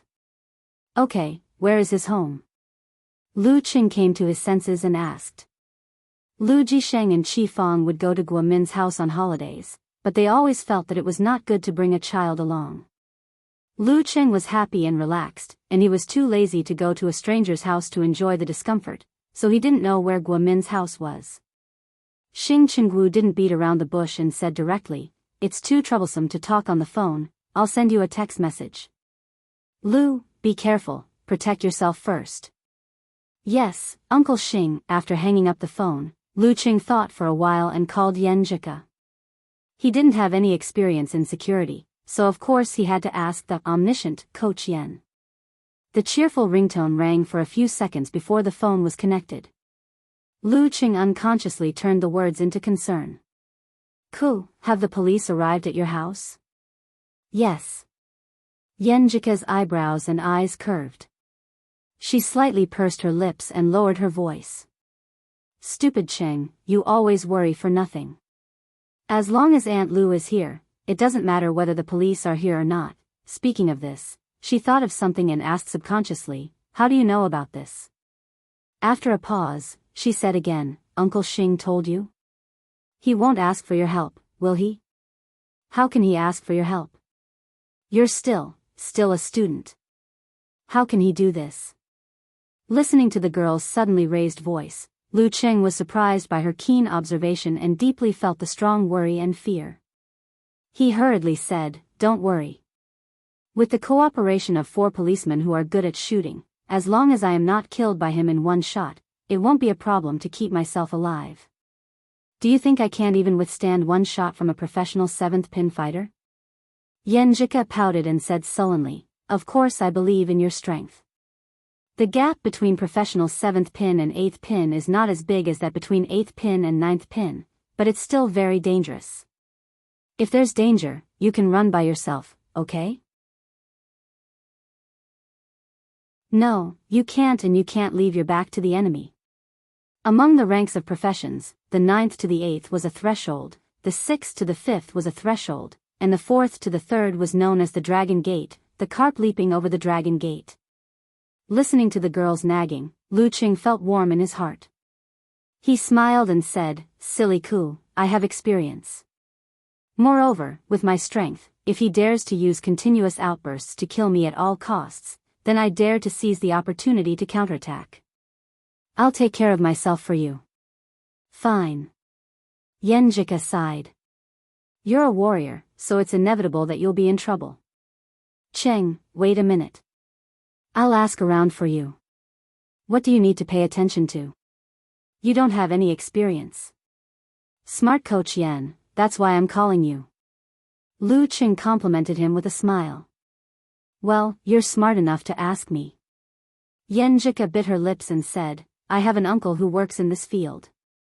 I'll send you a message later. Take your time, okay? Got it. I'll do as you say, Coach Yan. Lu Qing said and hung up the phone. At this time, Director Xing had sent a message with Guo Min's home address and the phone number of the police team contact, Niu Zhen. Lu Qing breathed in and out to adjust his mood. He directly put on the martial arts suit and shoes and planned to go there in this way. This was the most suitable suit for fighting. It was better to be prepared. Before leaving the room, he remembered his master and quickly called him. It was the first time he encountered such a thing, so he was still a little nervous. Go, you have to experience something like this. Geezer Shi yawned and answered casually, a real martial artist can't grow by just relying on the challenge tournament. There are some scenes and some gains that can't be fully understood without experiencing them. This is the case for my generation, Warrior Sage, Dragon King, and the rest. Your generation will be no exception. Lu Qing was slightly relieved and joked, Master, aren't you afraid that something bad will happen to me? I'm not your father, why should I worry about you? This is not a high-ranked dance stage, not a fighter with physical invulnerability, but a professional 7th pin fighter who has been running away for so long. You have 4 gunmen with 4 guns. If you can be killed by him, I'll forget about having you as my disciple. Geezer Shi mocked, you can't beat him, but I still think you can protect yourself. That's it, I have to hurry up and drink. My daughter and son-in-law are coming back. Hurry up and drink, drink. Lu Qing suddenly felt that his life was worse than a jar of wine. He opened the door and walked into the living room. He said to Lu Jisheng, who was watching TV, Dad, Qin Roy asked me to practice with him, so I won't be back tonight. This kind of thing couldn't be said directly. He couldn't say that he had to work as a security guard at his boss' house, could he? That would scare his dad. You're still practicing at this late hour? Lu Jisheng stood up with the remote control and asked. The provincial youth tournament is at the end of the month. Lu Qing found a random reason. Lu Jisheng thought for a while and said, Qing, I heard that some fighters are more indulgent and like to rely on their kung fu to mingle in society. You have to keep a distance from them. Dad, don't worry, I won't even look at them. Lu Qing smiled and replied. What I have to do now is much more dangerous than what they have to do. Unlike Qi Feng, Lu Jisheng didn't nag so much. He didn't say more after a few words of advice and watched his son leave. On the way to Guo Min's house in the taxi, Lu Qing received a message from Yan Jika. She gave him a long list of security precautions and lessons. In the end, she emphasized, Qing, you have to look very confident and calm. You look like a professional at first glance. In that kind of environment, everyone will be nervous and uncertain. When you can make a decision with confidence and firmly carry it out, they will subconsciously listen to you and won't dare to act rashly. This will save you a lot of trouble, got it? Lu Qing replied. In the villa of the Guo family. 4 police officers had arrived, 2 men and 2 women. Guo Min and his wife brought their children, as well as their bodyguards and servants. There were 9 people in total. Guo Min used to be a fighter and started his business in iron ore. He had made a name for himself in the business world and was doing very well. Now, he was no longer as tough as before. Instead, he was fair and plump like a typical rich man. At this moment, although he had a bodyguard of professional 9th pin, Xia Tong, by his side, he was still nervous. He couldn't help but ask the police officer in front of him, Niu Zhen, Captain Niu, didn't Director Xing say that there would be a master in charge? When will he arrive? As a former fighter, he knew better than his wife, Wan Rongli, and his daughter, Guo Huairou, who helped to manage the business. Niu Zhen, who was transferred from the army, still had the temperament of a soldier. He stood straight and said, Mr. Guo, Director Xing just sent me a message saying that the master will be here soon. That's good, that's good. Guo Min repeated. Dad, it's all your fault. Yesterday, I said that we would go to Gao Fun for a vacation. Guo Huairou complained. She was 27 years old, with a good figure and ordinary facial features, which she compensated with makeup. After graduating from college, she helped her father to manage the family business. She was so busy that she forgot to solve the problem of marriage. In the end, her parents gave birth to a younger brother 2 years ago. She hated him but couldn't do anything about it. Guo-min combed his hair and sighed. I didn't expect Zhang Shuming to come to Shushan. As soon as he finished speaking, the doorbell rang. Everyone was silent and their hearts beat faster. Guo-min was the first to recover. He asked in surprise, Captain Niu, is the master here? Let me see. Niu turned around and strode to the door. Through the camera and visual screen, he saw a young man in a martial arts suit standing outside. Isn't he too young? Niu called Lu Qing according to the number sent by Director Xing. After confirming, he opened the door. As soon as the door opened, he took a step back and felt the vigorous qi, blood, and fierce temperament of Lu Qing. What a master! Born in the army, he had seen many martial artists at the peak of the body refining stage. He no longer doubted and reached out with a smile. Hello, I'm Niu. Director Xing should have mentioned me to you, right? Yes, I'll have to trouble you to cooperate with me tonight. Lu Qing responded politely. At this moment, Wan Rongli screamed, this is the master you were talking about? How old is he? I'm going to call Director Xing. Guo Huairou nodded. She felt that this master was too young and unreliable. Guo-min's martial arts had deteriorated, but his vision was not. He immediately reached out to stop her. Don't talk. He smiled and greeted Lu Qing, who was in a white martial arts suit with black edges. Friend, how should I address you? We're counting on you to take charge of the situation tonight. Chang Jiu, who was at the peak of the body refining stage, plus Xia Tong, for policemen with large caliber pistols, barely enough, of course, Lu Qing wouldn't reveal his name to avoid interfering with his plan. He nodded as a response, then looked around the living room. Mr. Guo, since Director Xing asked me to do this, I'll do my best to ensure your safety. I hope you can cooperate with me. Okay. Guo-min was stunned at first, then nodded vigorously. Lu Cheng's expression turned serious. Tonight, everyone will sleep in the living room. Without permission, you're not allowed to leave the sight of the officers. How can we do that? Guo Huairou blurted out. You're here to protect us, not to torture us. Lu Qing said with a serious expression, Mr. Guo, you should know that climbing the second floor is like child's play for a dance stage expert. We're not as strong as you, so we won't split up to protect you. If you encounter Zhang Shuming in the bedroom on the second floor, even if we can detect it in time, he'll have enough time to kill you several times over. Guo Huairou paused. But we still have to shower, right? One by one, we'll use the bathroom on the first floor. The ladies will shower first, and the 2 female officers will watch from inside. When it's the men's turn, the male officers will follow them. Make sure you're not alone. Lu Cheng's eyes were calm. Actually, I suggest you not to shower all day.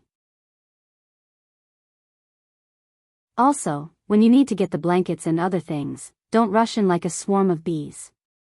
Send a representative, protected by the officers and Mr. Guo's bodyguards. He gave out orders one by one, making Guo-min and Guo Huairou feel a sense of professionalism. Unconsciously, they followed his calm and confident attitude without arguing or throwing tantrums. After everything was done, everyone returned to the living room and settled down. Lu Qing looked at the time and said to Niu Zhen, Yang Sha, and the other police officers, from now on, you'll be divided into 2 groups. You'll rotate every 2 hours. Make sure you have a good rest. This is not an ordinary fugitive. Both physical and mental state are very important. You can't be careless. Okay. Niu Zhen nodded. Since Lu Cheng's arrival, he felt that he had a backbone and everything was in order. Although they were all good at shooting, they were not confident when facing a professional 7th pin expert. If there was no expert who could withstand 1 or 2 hits, they might not be able to hit him with only 4 guns. After listening to Lu Cheng's instructions, everyone looked at him, wondering what he would be responsible for. Lu Qing walked to a chair and sat down. He closed his eyes and began to sleep. Sleep. Sleep. Guamin and the others opened their mouths wide and felt nervous again. Wasn't this professional and reliable expert a bit unreliable? After a while, they heard Lu Cheng's long breathing and sound sleep as if nothing had happened. The worry and nervousness in their hearts disappeared inexplicably, as if they felt a feeling called peace of mind. That guy might not care about their lives, but he definitely wouldn't joke about his own life. He dared to sleep directly without any vigilance, so he must have confidence and certainty. Everything seemed to be under his control. Influenced by Lu Cheng's calmness, they were less nervous and no longer secretly panicked. Wan Rongli and Guo Huairou even felt sleepy. They curled up on the sofa and fell into a light sleep. In Yan's villa, with professional guidance, they also gathered in the living room. It was easier to protect them by not sleeping separately. In the presence of outsiders, Yan Zhika did not wear a nightgown, but directly put on a martial arts suit. She curled up her legs and covered herself with a blanket, lying on the sofa on one side. She was worried about the idiot who was not here, so she could not fall asleep. Logically speaking, with her fearless character, under the premise of Lu Xiaolan's protection and 4 policemen's vigilance in each corner, she should be able to sleep peacefully as usual as if nothing had happened. But now, she held the phone tightly, not only wanting to hear it ring, but also afraid to hear it ring. At around 2:00 in the morning, except for Niu Zhen, Yang Sha, and Guo Min's bodyguard, Xia Tong, who were on duty in Guo's living room, the others were either asleep or drowsy. The surroundings were slow and quiet, and even the sound of insects could be heard. At this moment, Lu Cheng, who was in deep sleep, suddenly felt his heart palpitate. He opened his eyes and felt some kind of evil approaching. In that direction. He suddenly stood up, adjusted his muscles, and was in the most suitable state for fighting in an instant. Then he looked at the left window of the living room and said in a low voice, "He's here. He's here." Niu Zhen and Yang Sha were shocked. Out of professional habit, they instinctively took out their pistols and dodged to the side, not huddling together so that they could cross fire. "He's here." The other 2 policemen who were resting suddenly woke up. Although they were half a beat slower, they still skillfully got off the sofa and occupied a corner, blocking the window with their guns. "He's here." Xia Tong was at a loss at first, but then he was cautious and got into position. "He's here." Guo Min's face turned pale. His hands grasped the blanket tightly, and he unconsciously leaned toward Xia Tong. "He's here." Wan Rongli, Guo Huairou, and the others were awakened by the noise. They were shocked and scared, but they didn't dare to make a sound. They huddled together, holding each other's arms, and shivered. That maniac had really come? What should we do? What should we do? Outside the window of the living room, a black shadow had just approached. He sensed that the originally quiet target had suddenly come to life.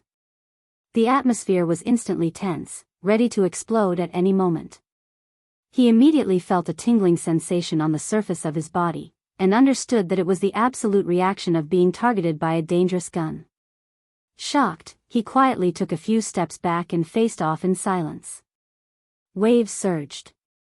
After a few seconds, he realized that the person inside was still on guard. He immediately realized that the other party didn't notice it by accident. The invisible forces collided. The black shadow hesitated for a moment. Seeing that there was no chance, he decisively and quietly retreated from the area. At the same time, he whispered to himself, the supernatural ability of prophecy? In the living room of the Guo family, the inexplicable feeling was gradually fading away and was no longer under his control. But at the last moment, he sensed the departure of the malicious intent. He closed his eyes and entered a meditative state. He tried to imitate the scene of deep sleep to use the sensing ability of the Jindan.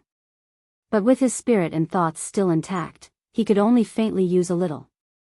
He couldn't use the absolute reaction from a distance like when he was in deep sleep. But no matter what, he was sure that the malicious intent had completely left the area. At this moment, Niu Zhen and the others were staring at the window. The atmosphere was so tense that it was about to snap. At this moment, even if a mouse jumped out, it would probably die without a burial place under their concentrated fire. However, they still couldn't find any trace of Zhang Shuming. In this atmosphere, Lu Qing put away his arrogance and said as if nothing had happened, "He's gone." "He's gone?"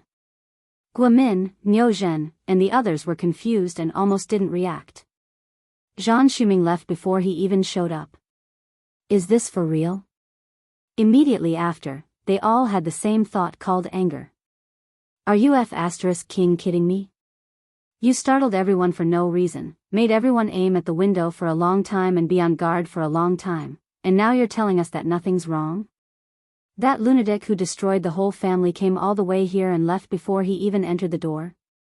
Could it be that he misjudged and overreacted?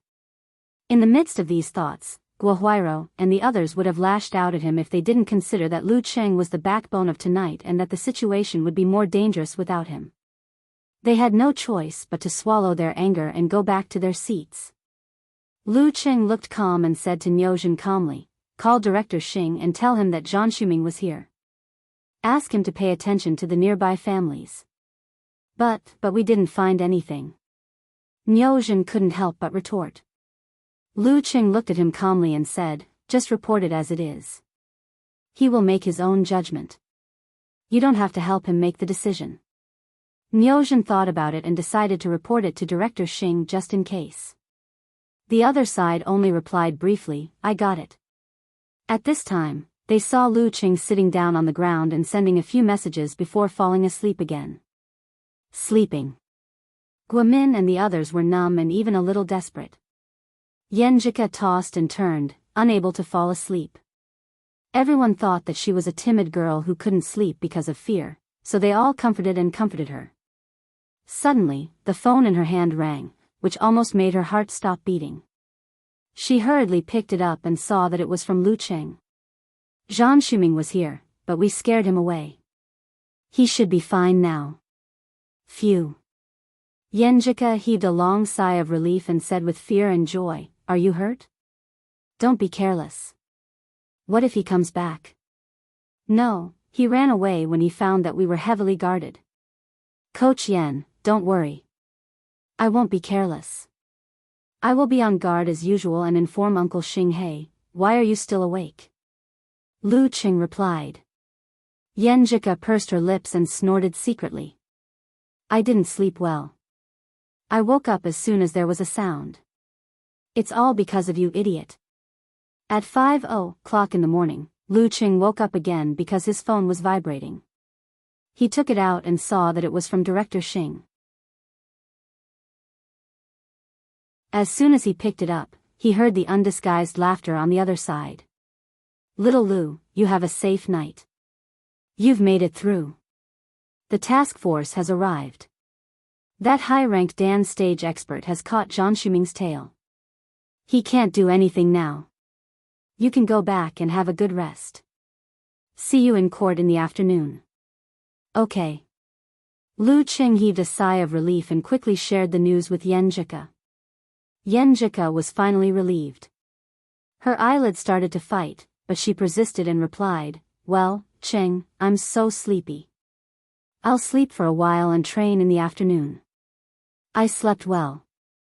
I'll continue training later." Good night, no, good morning," Lu Cheng said with a smile. Then he put away his phone and looked around the living room. No longer serious, he smiled and said, "The alarm has been lifted. You can do what you need to do." After he finished speaking, he didn't stay any longer. He took a big step forward, opened the door, and left. After a moment of silence in the living room, Guo Huairou couldn't help but complain, "Captain Yo, what kind of expert did you find? Why is he so useless?"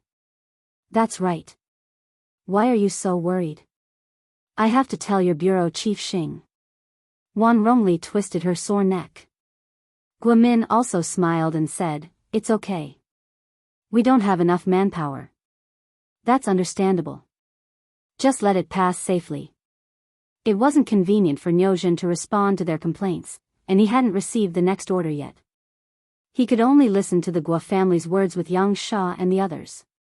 After a few minutes, he received a notice to open the window in the living room. Open the window in the living room? Nyojin was confused by this strange order. He went to the window and opened it. He found that there were a few unfamiliar men in police uniforms outside. They were carefully inspecting something under the light of the street lamps. What's wrong? Nyojin asked in confusion.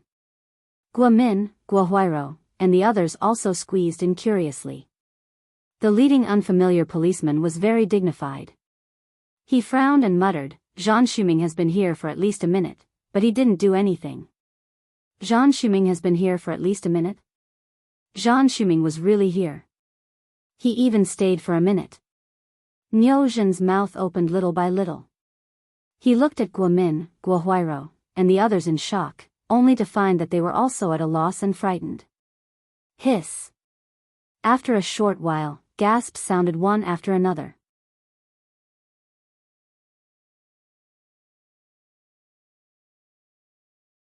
Chapter 241. At this moment, two images flashed through the minds of Guamin, Guahuiro, and the others. The young man in a white martial arts suit with black edges solemnly but calmly shouting, "He's here," at the calm window, and the casual, "He's gone," sentence. He's here, he's gone. It's actually true. Everyone by the window turned their heads and subconsciously looked at the door. The image of the young man in a white martial arts suit with black edges drifted into their minds. A true master never shows his true colors. Guamin sighed after a long time. Guahuiro also took a deep breath, and the words, "expert style," appeared in her mind. "Captain Nyo, do you know the name of that guy?" Guamin asked curiously. Nyojin shook his head with a blank face. "Director Xing only gave me his phone number, the head of the dragon but not the tail." During morning training, Lu Qing took the medicine soup step by step. He practiced the fine inner workings and polished his force. At the end, he borrowed the Jin Dan again to try and understand the feeling of withdrawing. Once again, he gained a different experience from the previous day. Every new day, every new day. After breakfast, he came to the martial arts center. After half an hour in the strength training gym, Lu Qing saw Wu Ting yawning with dark circles under her eyes. "Coach Lu, I was so scared that I couldn't sleep well last night." "You should know that. Can you reduce the amount of training later?" Wu Ting asked pitifully. Lu Qing looked at the other students and smiled. "I know. Reduce the amount of training today by 2/3. When you're free, help me watch them and correct their movements." Teaching and learning were mutually beneficial. Okay.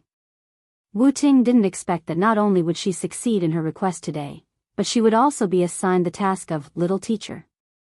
She was very excited and happy. When the training was about to start, she came back to her senses and asked in confusion, "Coach Lu, you were invited too, right? Why are you still so energetic? The protector must be more tired than the protector." She didn't sleep well last night, but Coach Lu probably didn't sleep at all. "I was invited," Lu Qing answered with a smile. "But I slept the whole night." "You're lying, coach." Wu Ting laughed in disbelief. Yao Ruiwei, Zhang Qiufan, and the other students looked at them in confusion, unable to understand the content of their conversation. They planned to ask Wu Ting during the break. "What happened last night?" At 2:00 in the afternoon, Lu Qing left Gushan Martial Arts School after another round of training. He turned to a nearby crossroad and boarded Xing Qingwu's SUV. "Lu, yours." Xing Qingwu handed over a bulging envelope. "Uncle Xing, what is this?" Lu Qing asked in confusion.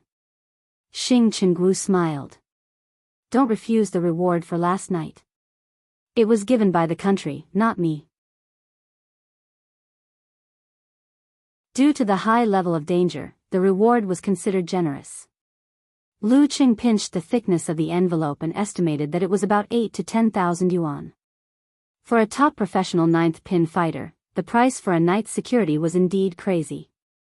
But considering that the enemy was a professional 7th pin fighter of the Dan stage, it was reasonable. Why should he be modest when he had risked his life for the money? Lu Qing calmly opened the envelope and took out the bright red banknotes. He took a picture with his phone and sent it to Yenjika, who was training in the afternoon. I'm earning money from the country. Although they couldn't chat in time, he always wanted to share with his girlfriend. Director Xing understood the young people's habit of taking pictures. Without saying anything, he started the car and drove to the courthouse in the east of the city. After driving for a while, he asked casually, Lu, how did you scare Zhang Shuming away last night? He stayed outside the window for at least a minute. Niuzhen didn't say it clearly. Uncle Xing, do you know the ice sex enemy heart freezing move? Lu Cheng was quite mature in dealing with matters. He had long guessed that he would encounter such a question, so he calmly replied with a question. Yes. Xing Qinggu seemed to understand. You've mastered the martial arts derived from it? Lu Qing smiled bitterly. Lu Qing laughed bitterly. I can't say that I've mastered it. I can't use it during a fight. I can only barely use it when I've completely entered meditation. Last night, I used it to vaguely detect Zhang Shuming's approach and notified everyone to prepare in advance. This probably made Zhang Shuming feel that he didn't have a chance, so he retreated on his own. Uncle Xing, please don't tell others about this. Okay, I understand. No wonder Niuzhen said you were sleeping. The younger generation will surpass us in time. Director Xing shook his head and laughed. He changed the topic. Lu, you didn't tell Guomin your name last night? Lu Cheng was stunned for a moment, then suddenly realized. Uncle Xing, you know? He knew Guomin was his father's boss, so he made the necessary arrangements. Professional habit, professional habit. Director Xing laughed. Your master asked me to take care of you. If I don't even know the general situation of your family, how can I take care of you? But you don't seem to be willing to reveal your identity in front of Guomin. I just feel that there's no need to mention it deliberately. It would be awkward. Also, if Boss Gua and the rest knew about this, I wouldn't be able to command them. Lu Qing answered honestly. That's true. Xing Qinggu laughed. Luckily, I only gave Niuzhen your number and didn't mention your identity. I thought you would tell him yourself if you were willing. Lu Cheng was stunned. When he thought about it carefully, he realized how smooth and experienced Director Xing was. No matter how he looked at it, it was flawless. A real veteran. 10 minutes later, Xing Qinggu drove into the courthouse and parked beside the back building where there was no one around. As soon as he got out of the car, he led Lu Qing straight into the building. They went through a special elevator and arrived at the 4th floor. Along the way, he had arranged for no one to wait. Let's go in. There are no outsiders. Xing Qinggu pointed to a room at the end of the corridor. Lu Qing suddenly remembered Wang Su's fate. His heart couldn't help but feel heavy. He sighed subconsciously. Don't worry too much. Honestly, Wang Su won't be sentenced too heavily. Xing Qinggu patted him on the shoulder. Lu Qing nodded slightly. He knocked on the door and waited for a moment before pushing it open. The process of testifying was similar to what he had expected. There were no bystanders, only the necessary judges. Through the guidance of questions, they made him repeat the process from beginning to end. Lu Qing kept in mind that Director Xing had asked him to rush over to stop the crime. As for the rest, he didn't hide anything. After an unknown amount of time, he finally heard the sound of the door opening. When he left the room, the first thing he saw was the bright afternoon sun in July. In the process of silently following Xing Qinggu back to the SUV, Lu Qing glanced at Wang Su's parents who had come for the trial. They looked much older than half a year ago. Although they were about the same age as his parents, they looked like they were almost 60 years old. Sigh. Lu Qing sighed and leaned against the back of the passenger seat. He asked earnestly, Uncle Xing, can we leave after a while? Sure. Xing Qinggu didn't say much. He took out his phone and started to deal with official business. In the blowing of the air conditioner, Lu Cheng's thoughts fluctuated. He couldn't calm down for a long time. Right now, Wang Su was only 1 or 2 walls away from him. However, their fates seemed to have been fixed on today's bright sun and the dim mist of the first day of the new year. This is life. Time ticked by. Xing Chenggu received a call. He smiled and said to Lu Qing, "The sentence is 5 years in court." "That's good." Lu Qing heaved a sigh of relief. "I'll find someone to watch him in prison. If he behaves well, he should be out in 3 years. He'll be only 22 or 23 years old then. There's still a lot to be done." Xing Chenggu started the car.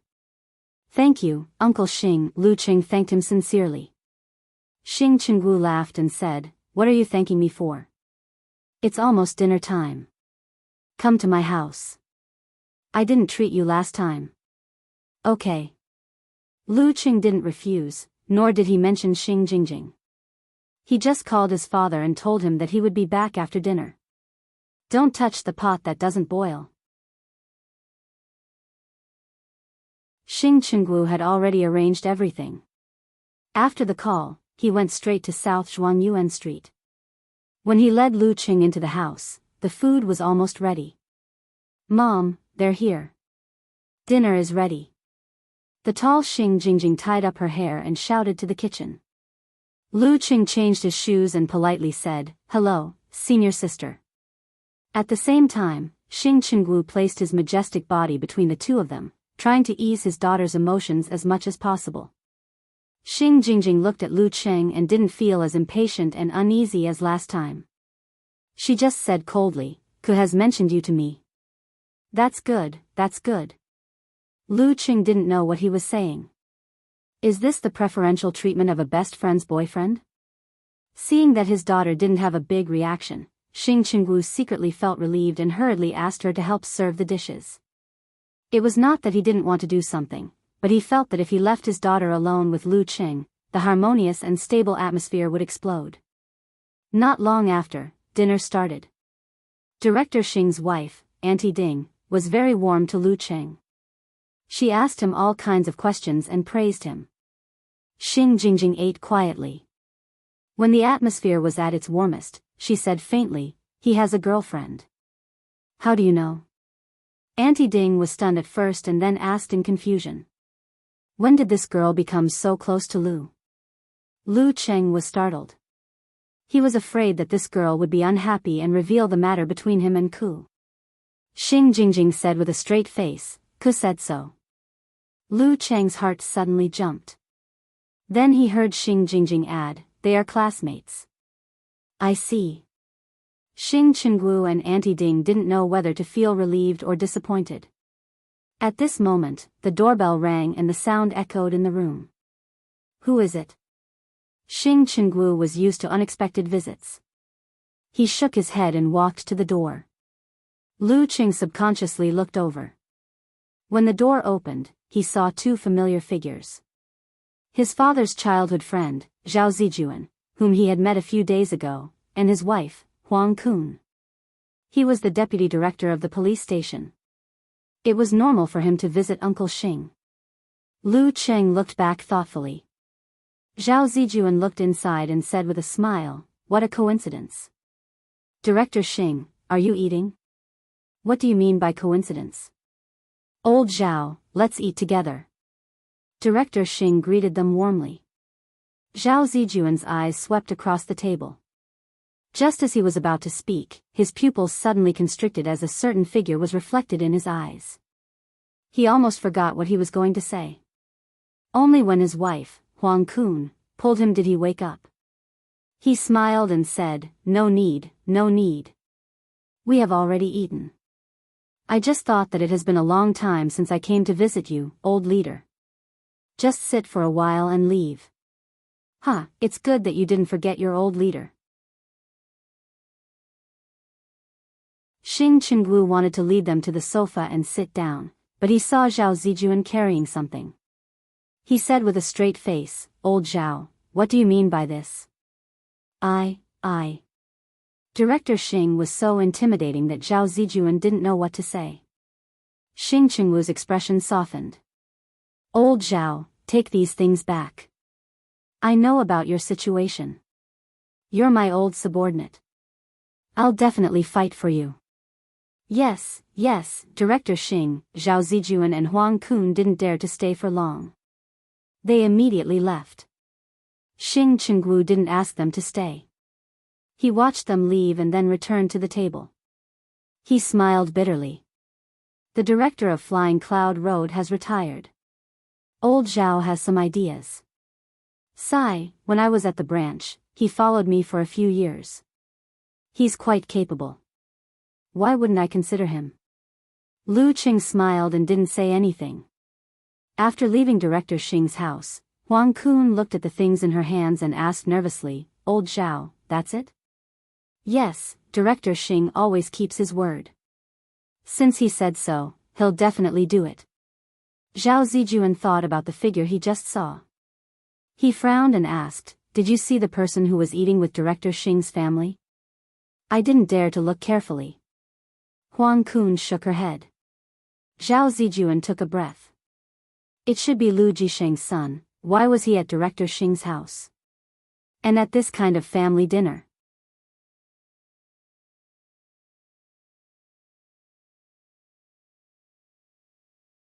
Chapter 242. Him.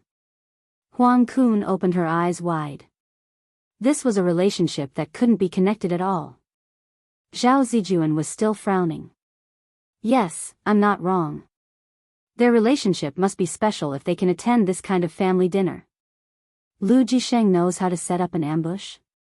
What are you talking about? You don't have to have a close relationship with Director Xing's family. Didn't we eat together before? What if he's Jingjing's classmate? Huang Kun guessed. That makes sense. Zhao Zijuan stepped into the elevator and said after a moment of silence, but the more I think about it, the more I feel that Lu Jisheng's son is very spirited. I'll look into his information tomorrow.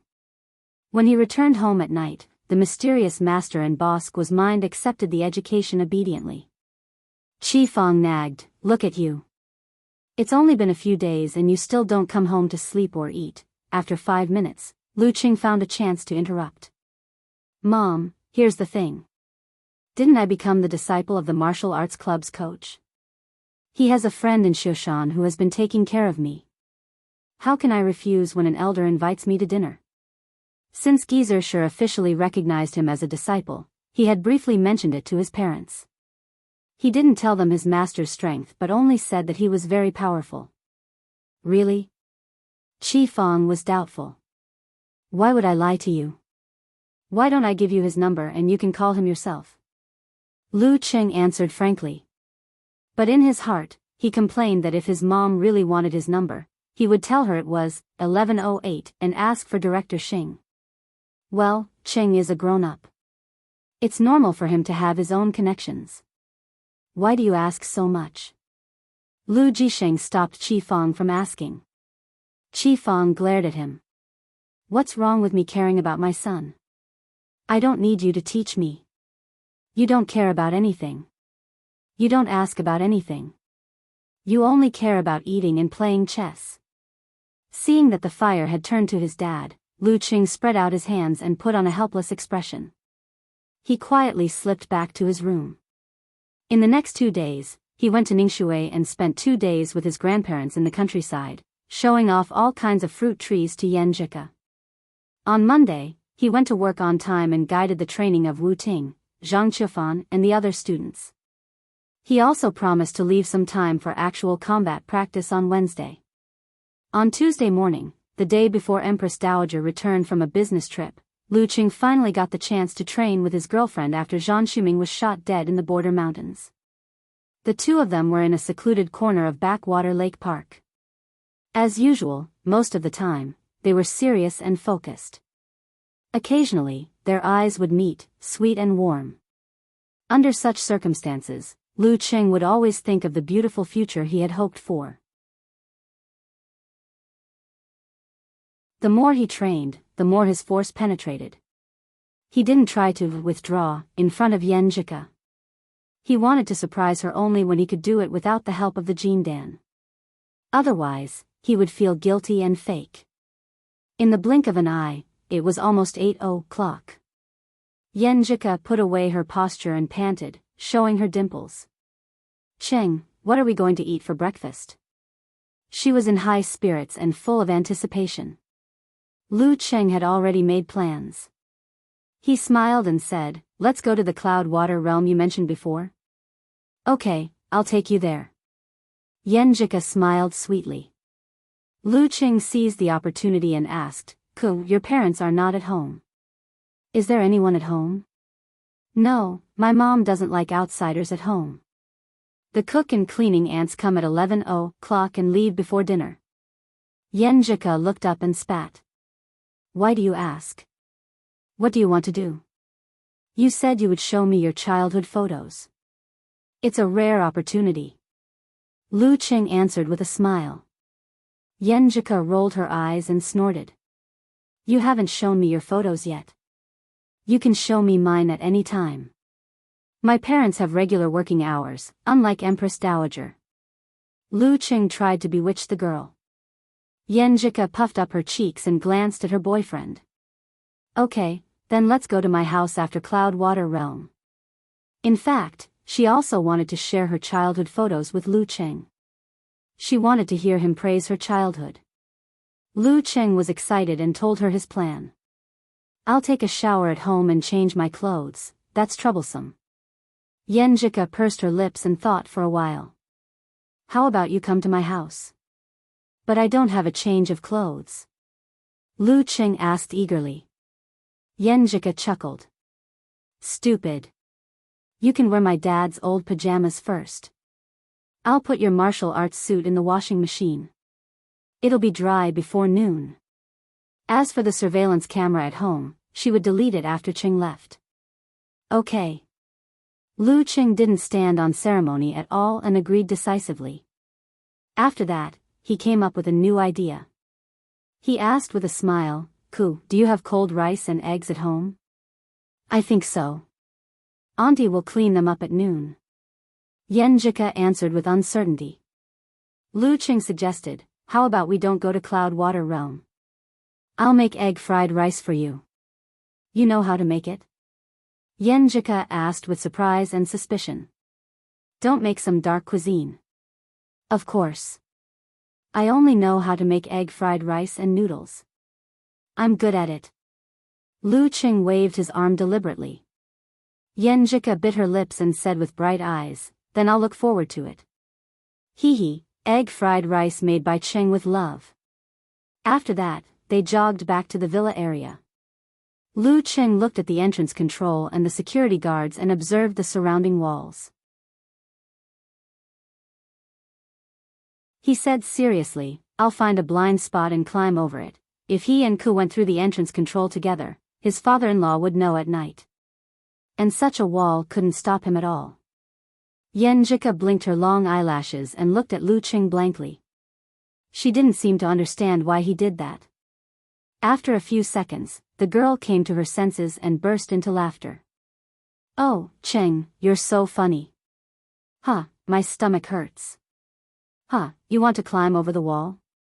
What's wrong with that? Lu Cheng was confused. Yenjika managed to hold back her laughter and scolded him with her eyes full of tears. What a joke. Idiot Cheng. After that, she took out the key ring with the access card and handed it to Lu Cheng. Here you go. What about you?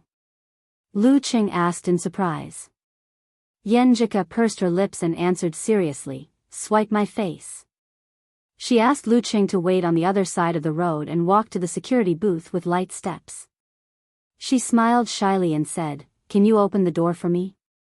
I forgot to bring the access card. The security guard had a deep impression of this beautiful girl and knew that she was indeed a resident of the community.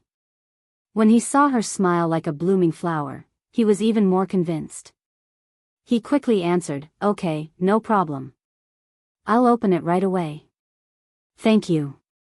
Yenjika smiled sweetly and secretly made a face to Lu Cheng. Idiot Cheng. After she went in and sent a message, Lu Cheng took the access card and calmly walked to the gate of the community. He swiped the card and slowly passed through.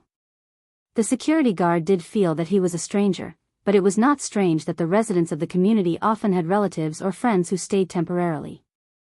Following Yenjika's instructions, he turned around and came to a villa. The girl was sitting on the swing in the front garden and looking at him with a smile.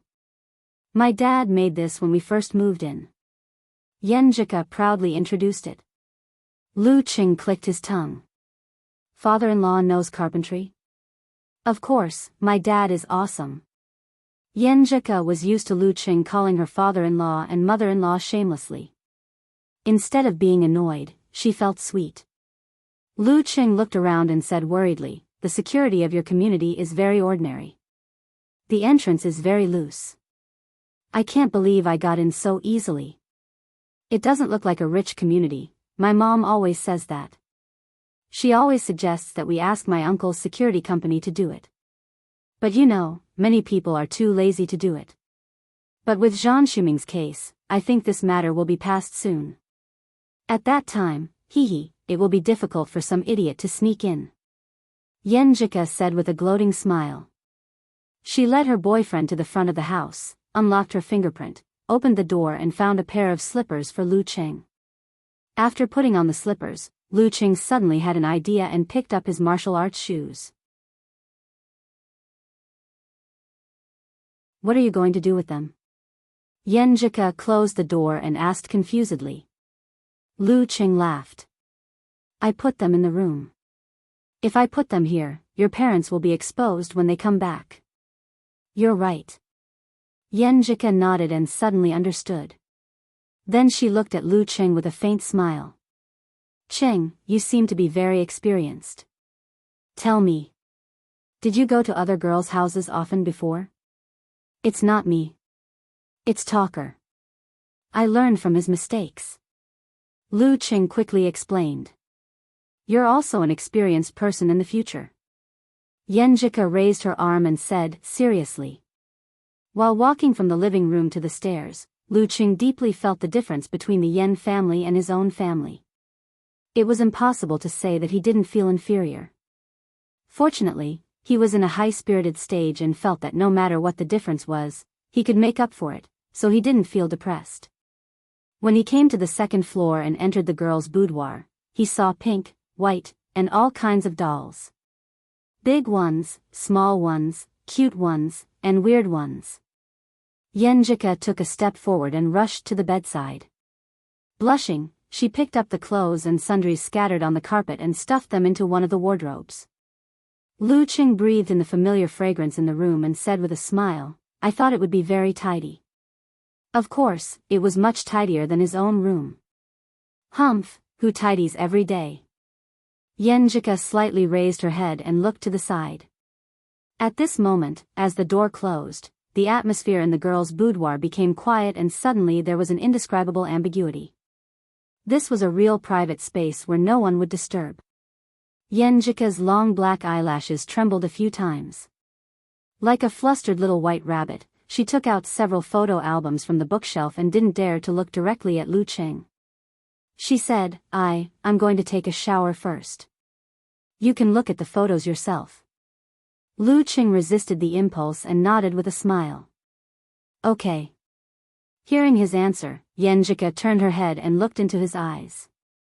Her eyes became clear and soft again. "Except for my dad, you're the first man to enter this room. So, I feel a little uncomfortable. It's not that I don't trust you, I understand." Lu Qing smiled like a flower. His achievement of entering Ku's boudoir was achieved. Yenjika took out a change of clothes and went into the bathroom.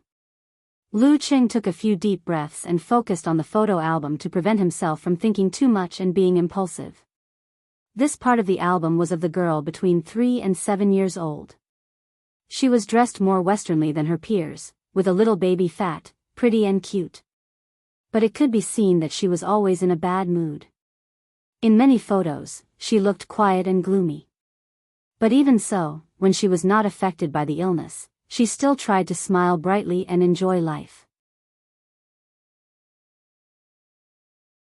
She was not afraid of death and was optimistic about life. Lu Cheng took out his phone and took dozens of photos that were so cute that he couldn't take them anymore.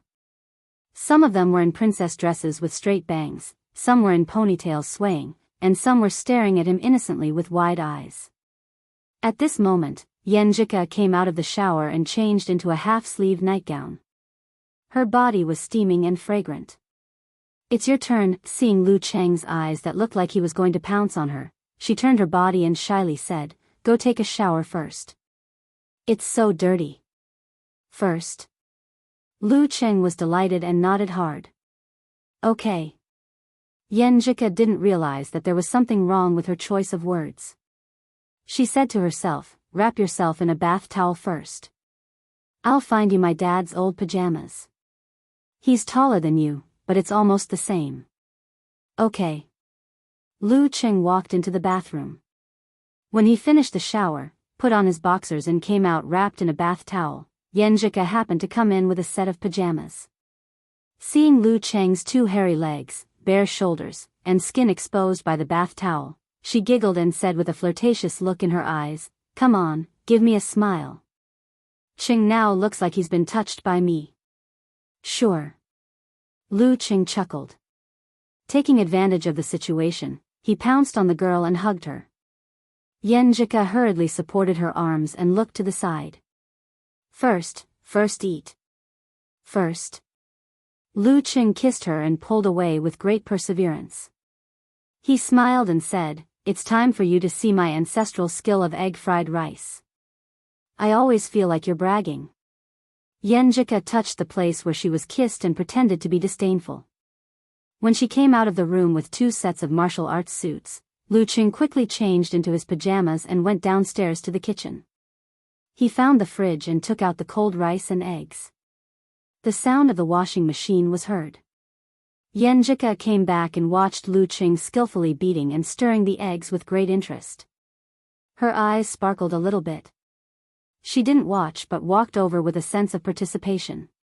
She focused on how to use the kitchen. In the end, she said eagerly, "Cheng, how about I mix 3 shreds? I remember there are still ingredients left from last night." "You cook, I mix. You know how to mix." Lu Cheng was surprised and happy. Yenjika pursed her lips and nodded seriously. "No. But aren't there so many recipes on the internet? I'm not stupid. Can't I follow them?" Lu Cheng was a little nervous. "Then you can try, okay." Yenjika took out her phone and searched for recipes. She frowned and said, "How do you judge 5 grams and 3 grams? Feel it." Lu Cheng answered honestly. "No, it's too unreliable." Yenjika knitted her beautiful eyebrows and looked up. Suddenly, she cheered and said happily, "I'm so stupid. I can use tools." She turned and left the kitchen and went upstairs. "Tools?" Lu Cheng said to himself in confusion. "What tools?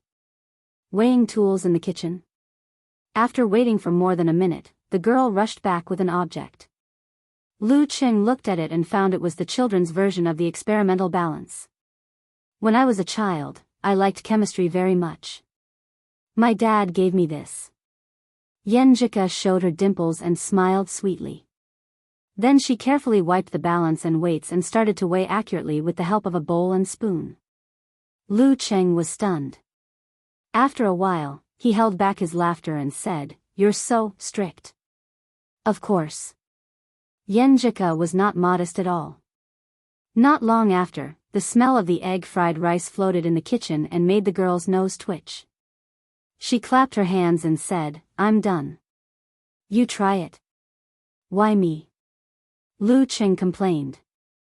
He turned off the fire and divided the egg-fried rice into 2 portions. Then he picked up the chopsticks and picked up a few pieces. "Not bad," he praised with all his strength. "Although it's just average, at least it's edible, right?" Yenjika beamed with joy and proudly placed the cold dish on the table. Lu Cheng followed closely behind her and brought the egg-fried rice and chopsticks to the table. "Well, it's delicious. I admit that you're a master of egg fried rice. The girl ate a mouthful of rice and said happily and sweetly. Lu Cheng was about to say something when he suddenly heard the sound of a fingerprint unlocking the door. Yen Jika sat up straight and looked over in horror. Thoughts flashed through Lu Cheng's mind as scenes after scenes flashed through his mind. Is it my father-in-law who came home? He looked at the pajamas he was wearing and thought to himself, I'm not going anywhere. If I said that I just came to take a shower, cook a meal and dry my clothes without doing anything bad, Uncle Yen, would you believe me?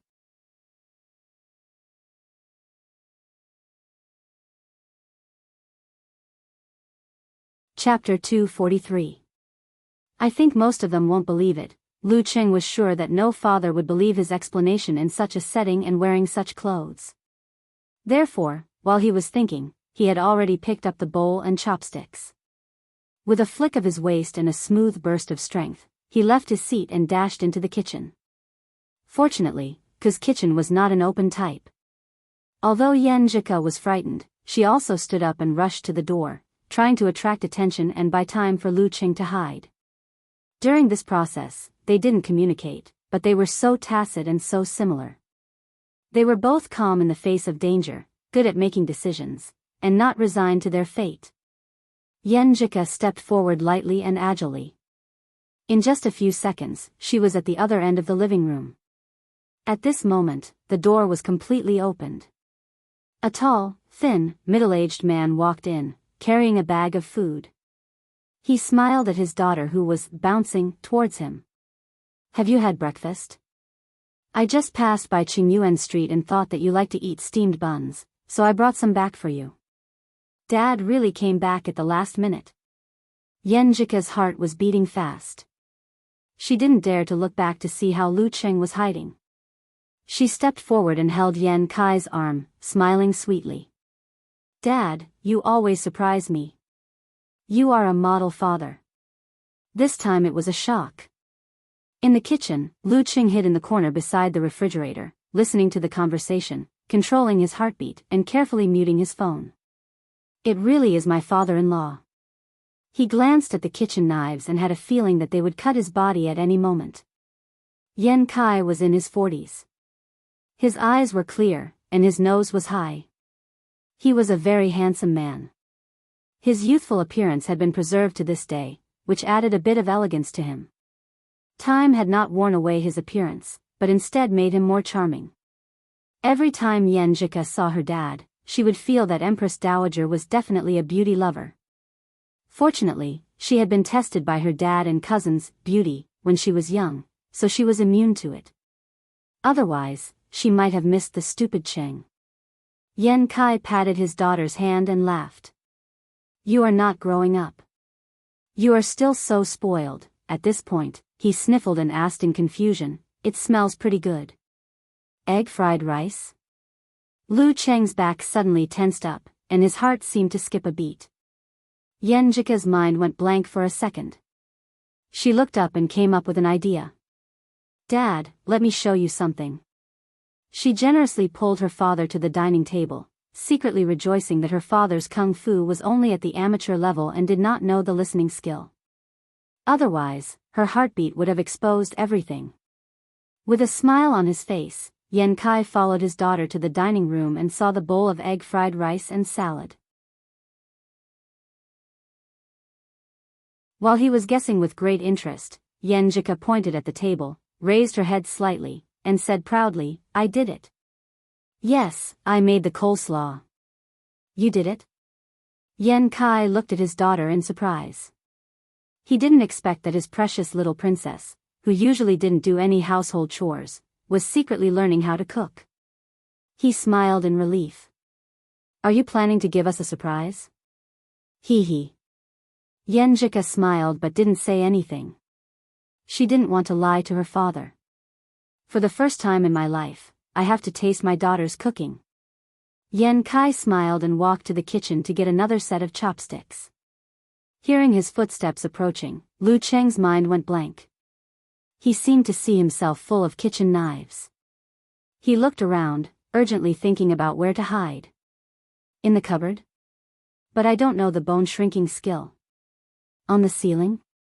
But I don't know the gecko wall climbing skill. If I force it, I'll leave scratches.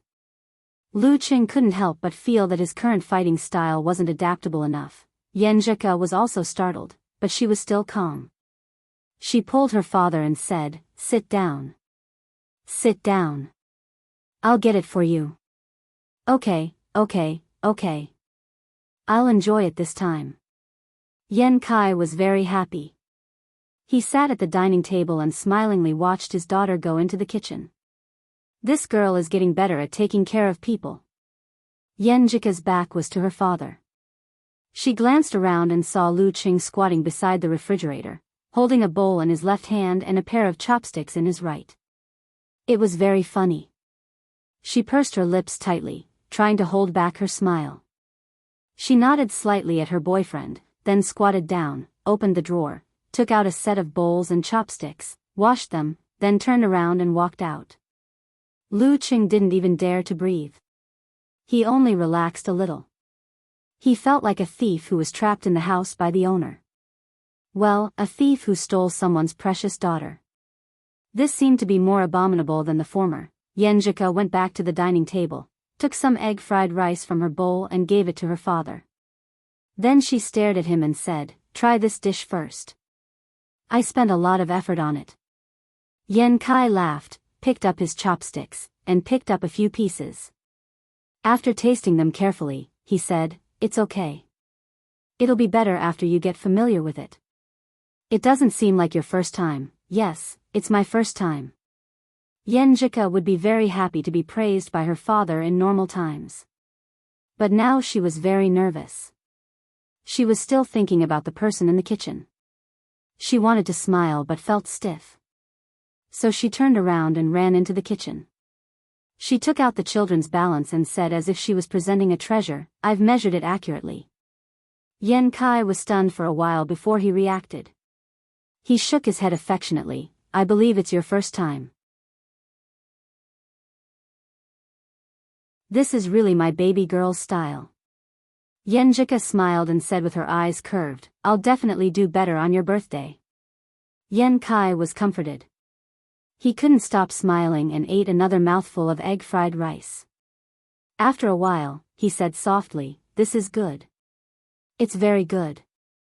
It's very delicious. Is this your first time?" "It's better than your mother's." He paused and said with a smile, "Don't tell your mother that I said this before. Don't worry. We're on the same side." Yenjika smiled sweetly and then answered honestly, "It's not my first time. It's indeed not the first time. It's the 0th time." Clever Yenjika. Lu Qing was stunned in the kitchen. "But my egg-fried rice has been recognized by my father-in-law. Does this count as a successful step? If you want to marry a girl, you must first conquer her father's stomach." Before Yan Kai said anything, the girl added, "I don't even know how I did it today. I may not be able to make it so delicious in the future." "Dad, you can't dislike it." She was telling the truth. She really didn't know how Lu Qing did it. She was also preparing herself for the future. All newbies are like this. Your father was like this when he was young. Yan Kai smiled contentedly. He ate a few mouthfuls of egg-fried rice and salad for a long time, savoring the aftertaste. Yenjika, on the other hand, was eating nervously and tastelessly beside him. Yan Kai put down his chopsticks and looked at his watch. "I have to go back to the hospital. Your mother will come back tomorrow. Let's go on a short trip around the city." "Okay." Yenjika didn't know if she was happy because of the family trip or because her father was finally going to work. She followed behind Yan Kai and walked him to the door. She watched him walk out and waved at him. After closing the door, she relaxed and her legs were a little weak. It wasn't that she didn't dare to face her father for Lu Qing, but she felt that their relationship was developing smoothly, sweet and beautiful, and they seemed to have a bright future ahead of them. There was no need to complicate things, which could easily lead to unbearable changes, such as the attitude of her father and the attitude of her grandparents. Walking back to the dining table, she was surprised to find that her boyfriend hadn't come out yet. She went into the kitchen and saw Lu Qing leaning against the fridge, wiping cold sweat. He wouldn't sweat so much even if he fought in a challenge tournament.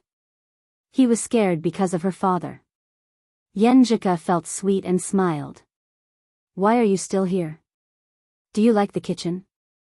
I'm afraid that your father will come back.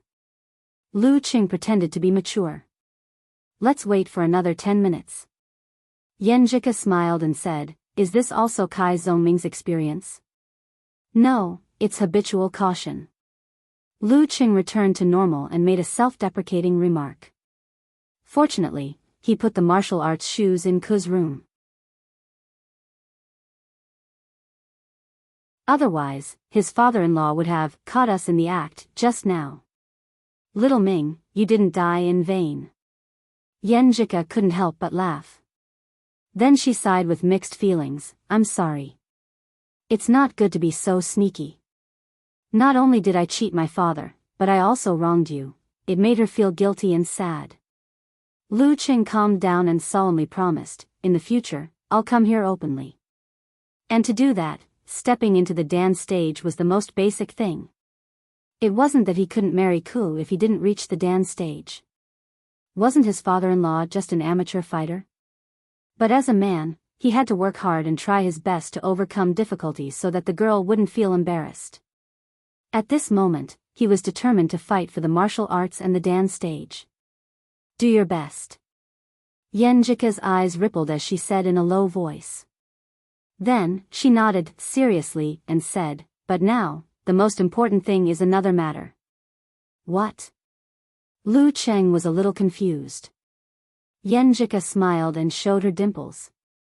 Teach me how to make egg fried rice. I want to give my father and Empress Dowager a surprise. You're right. Lu Qing realized.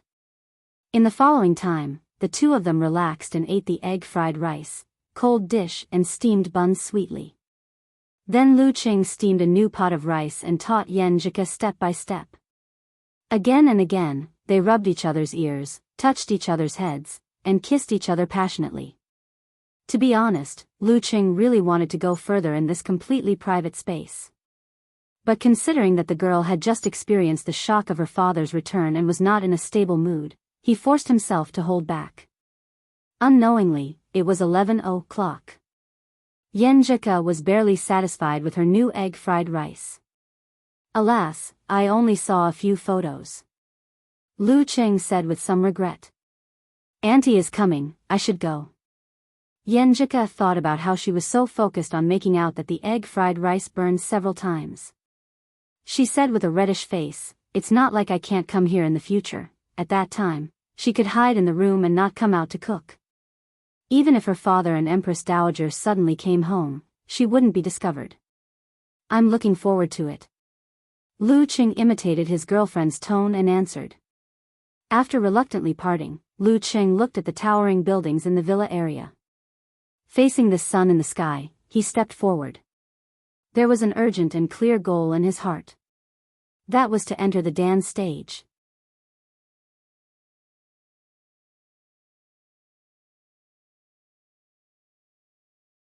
Chapter 244. Standing by the window and watching Lu Qing's figure disappear at the end of the road, Yenjika bit her lip and resisted the urge to follow him out.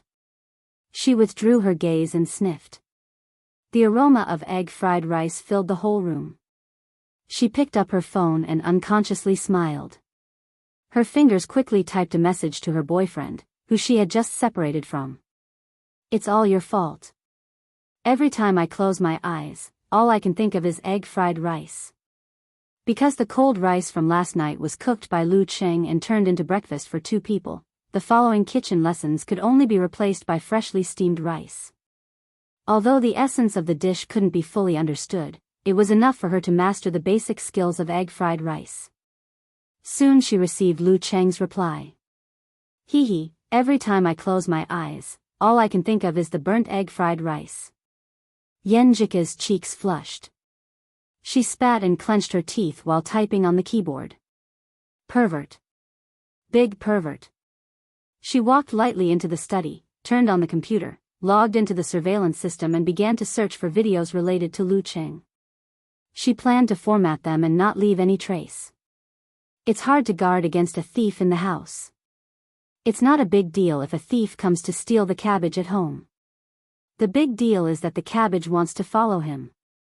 When she saw Lu Qing carrying his martial arts shoes and tiptoeing up the stairs, Yenjika pursed her lips and smiled. Her hand that wasn't holding the mouse rested on her chin. She actually watched the video seriously, as if she had forgotten her original purpose. There were no surveillance cameras in the bedroom, so the scene quickly switched to the kitchen. She watched as Lu Qing, dressed in pajamas, skillfully cracked eggs to start a fire and tossed a wok of fried rice. She watched as she busily weighed the seasonings with a child's balance. The girl changed her posture slightly, cupping her cheek with one hand. The look in her eyes grew softer and softer, like ripples of a rippling lake. Her heart felt warm and full. When the two of them sat side by side and enjoyed breakfast like newlyweds, Yenjika spat again and clicked the pause button.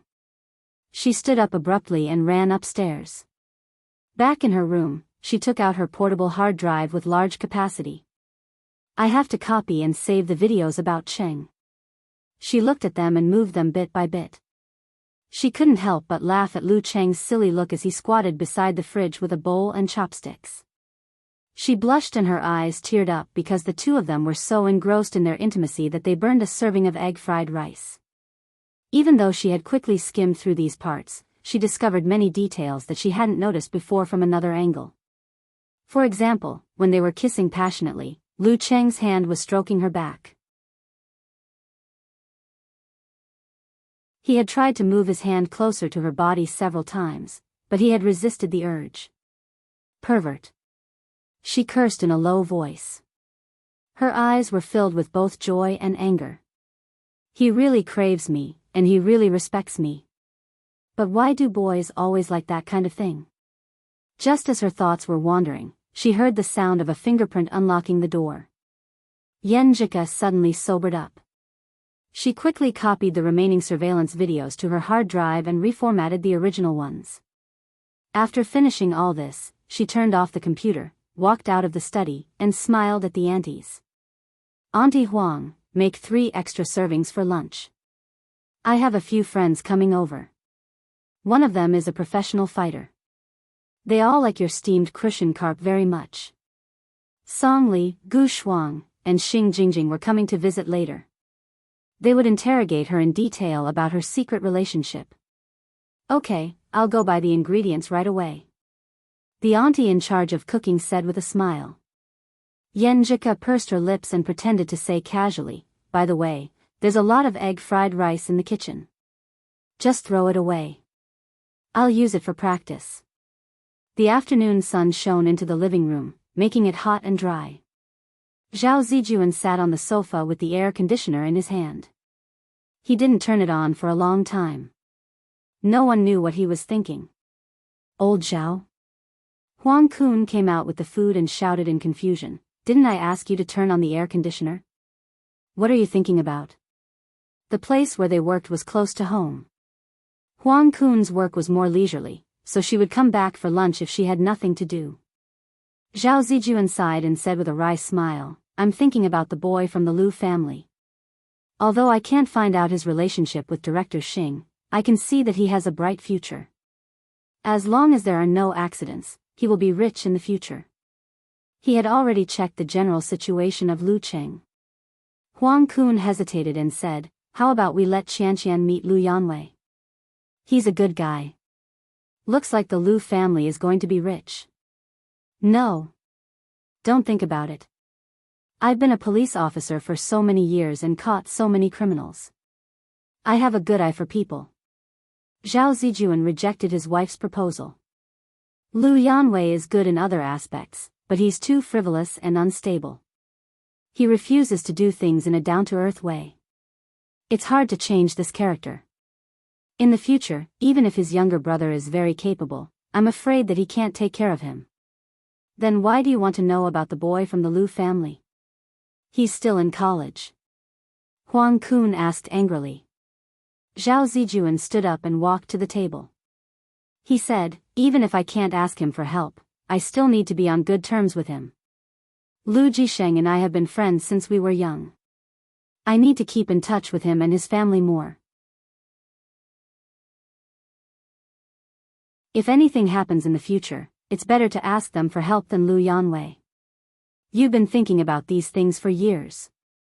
Huang Kun shook her head. Zhao Zijuan sat at the table and said self-deprecatingly, I didn't understand before. I've been suffering. But in recent years, I finally understand that it's really important to curry favor, in a small training field of the Gushan martial arts school. Lu Qing crossed his arms and watched Qin Rui's every move thoughtfully. Still stance was not something that could be mastered in a short time. After an hour of individual guidance, he would try and practice hard day after day. Occasionally, he would have some questions, so he didn't want Qin Rui to waste too much money on this. In this hour of individual guidance, the focus was on the correction of the fighting style. Chu Weikai was a real professional ninth pin fighter. He was deeply immersed in tiger form and other sections. He had no problem teaching the fighting style and moves, but after all, he was old and didn't have enough energy. The opportunities and number of people he could teach were limited. Most of the time, he had to rely on Dai Linfeng's help. Under such circumstances, Qin Rui's strength techniques, footwork, and punches were good. But when it came to the connection of moves, there were some problems. He was over 1.9 meters tall with long arms and legs. Many of his moves had to be adjusted correspondingly to make the connection smoother and more natural. But no one had ever pointed this out to him before. Good. Tiger hug and downward chop. This adjustment will make it easier for you to follow up later changes. Lu Qing nodded in approval. Qin Rui smiled bitterly. But it feels awkward to fight. Any change of habits is awkward. Practice more and try to make these adjustments into habits. Lu Qing smiled. One taught, the other practiced. Time passed quickly. Qin Rui was a little more familiar with the adjusted fighting style. He was more convinced by Lu Qing. When I'm completely familiar with it, I might be able to give Senior Dai a surprise. Qin Rui said smugly. Lu Qing smiled and didn't comment. Some things had to be tried by oneself to know where the gap was. After Qin Rui left, he drank the medicine soup he brought and started his own training. Thinking of the urgent and clear goal at noon, Lu Qing felt a breath of air pass through his chest. He was full of motivation. Thunderclouds filled his mind. His stomach rumbled. His muscles tightened and compressed. His punches and kicks were accompanied by the sound of wind and thunder.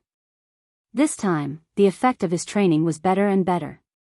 He felt like he was getting twice the result with half the effort. However, he still couldn't find his own martial arts will. To be more precise, he didn't know what martial arts will was.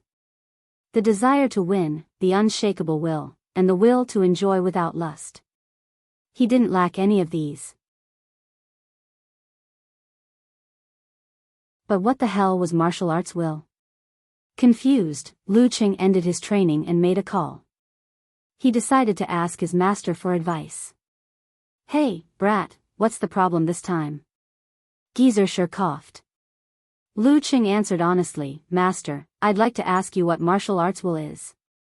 Well, that's a good question. Geezer sure laughed. He had been waiting for his disciple to call and ask for advice. Taking the initiative to tell that brat was different from waiting for advice. The latter would be much better. Ha ha ha. He paused and said slowly, to put it bluntly, it's the training of the heart and mind. Only with a firm heart can you control the body, control the details, and influence the spirit, qi, blood, and force to complete the withdraw attempt. It's similar to the feeling when you enter meditation, but the latter can't be done in a fight. That's why I said that with this as the foundation, it will be much easier for you to enter the Dan stage. As for how to be firm in one's heart and how to possess the martial will, the experts of each sect and faction have their own understanding and path. They are not completely the same. As for me, I'm closer to the military, so my understanding is also related to them. Let me give you an example. Do you know what the biggest difference between the modern army and the modern army is? No. Lu Qing didn't know anything about this. Geezer sure answered seriously, which was rare for him. Modern armies use strict discipline and cruel punishment to paralyze soldiers, making them fear military discipline more than death. Modern armies, on the other hand, dare to face death directly because they know what they are fighting for. Why did the army that created miracles time and time again complete the long march? Why did they have a steel-like will? Why did they still move forward after encountering so many difficulties? It's not because they were born great, it's not because they are monsters. It's because they have understood why they are fighting for, and how much they are willing to pay for it. Many people always say that they can learn the spirit of the long march and learn the will that is nothing to them. That's just on the surface. They don't see the essence at all. They don't dare or are unwilling to ask why they and not any other army at that time did it. The source of their strength, spirit, and will is that they know what they are fighting for. Lu Qing was shocked. He had never seen things from this angle before. When his master hung up the phone, he was still muttering to himself, "What are they fighting for?" You're tuning into the Dreamy Love Stories YouTube channel. Don't forget to subscribe and join us on this journey to catch the most captivating stories.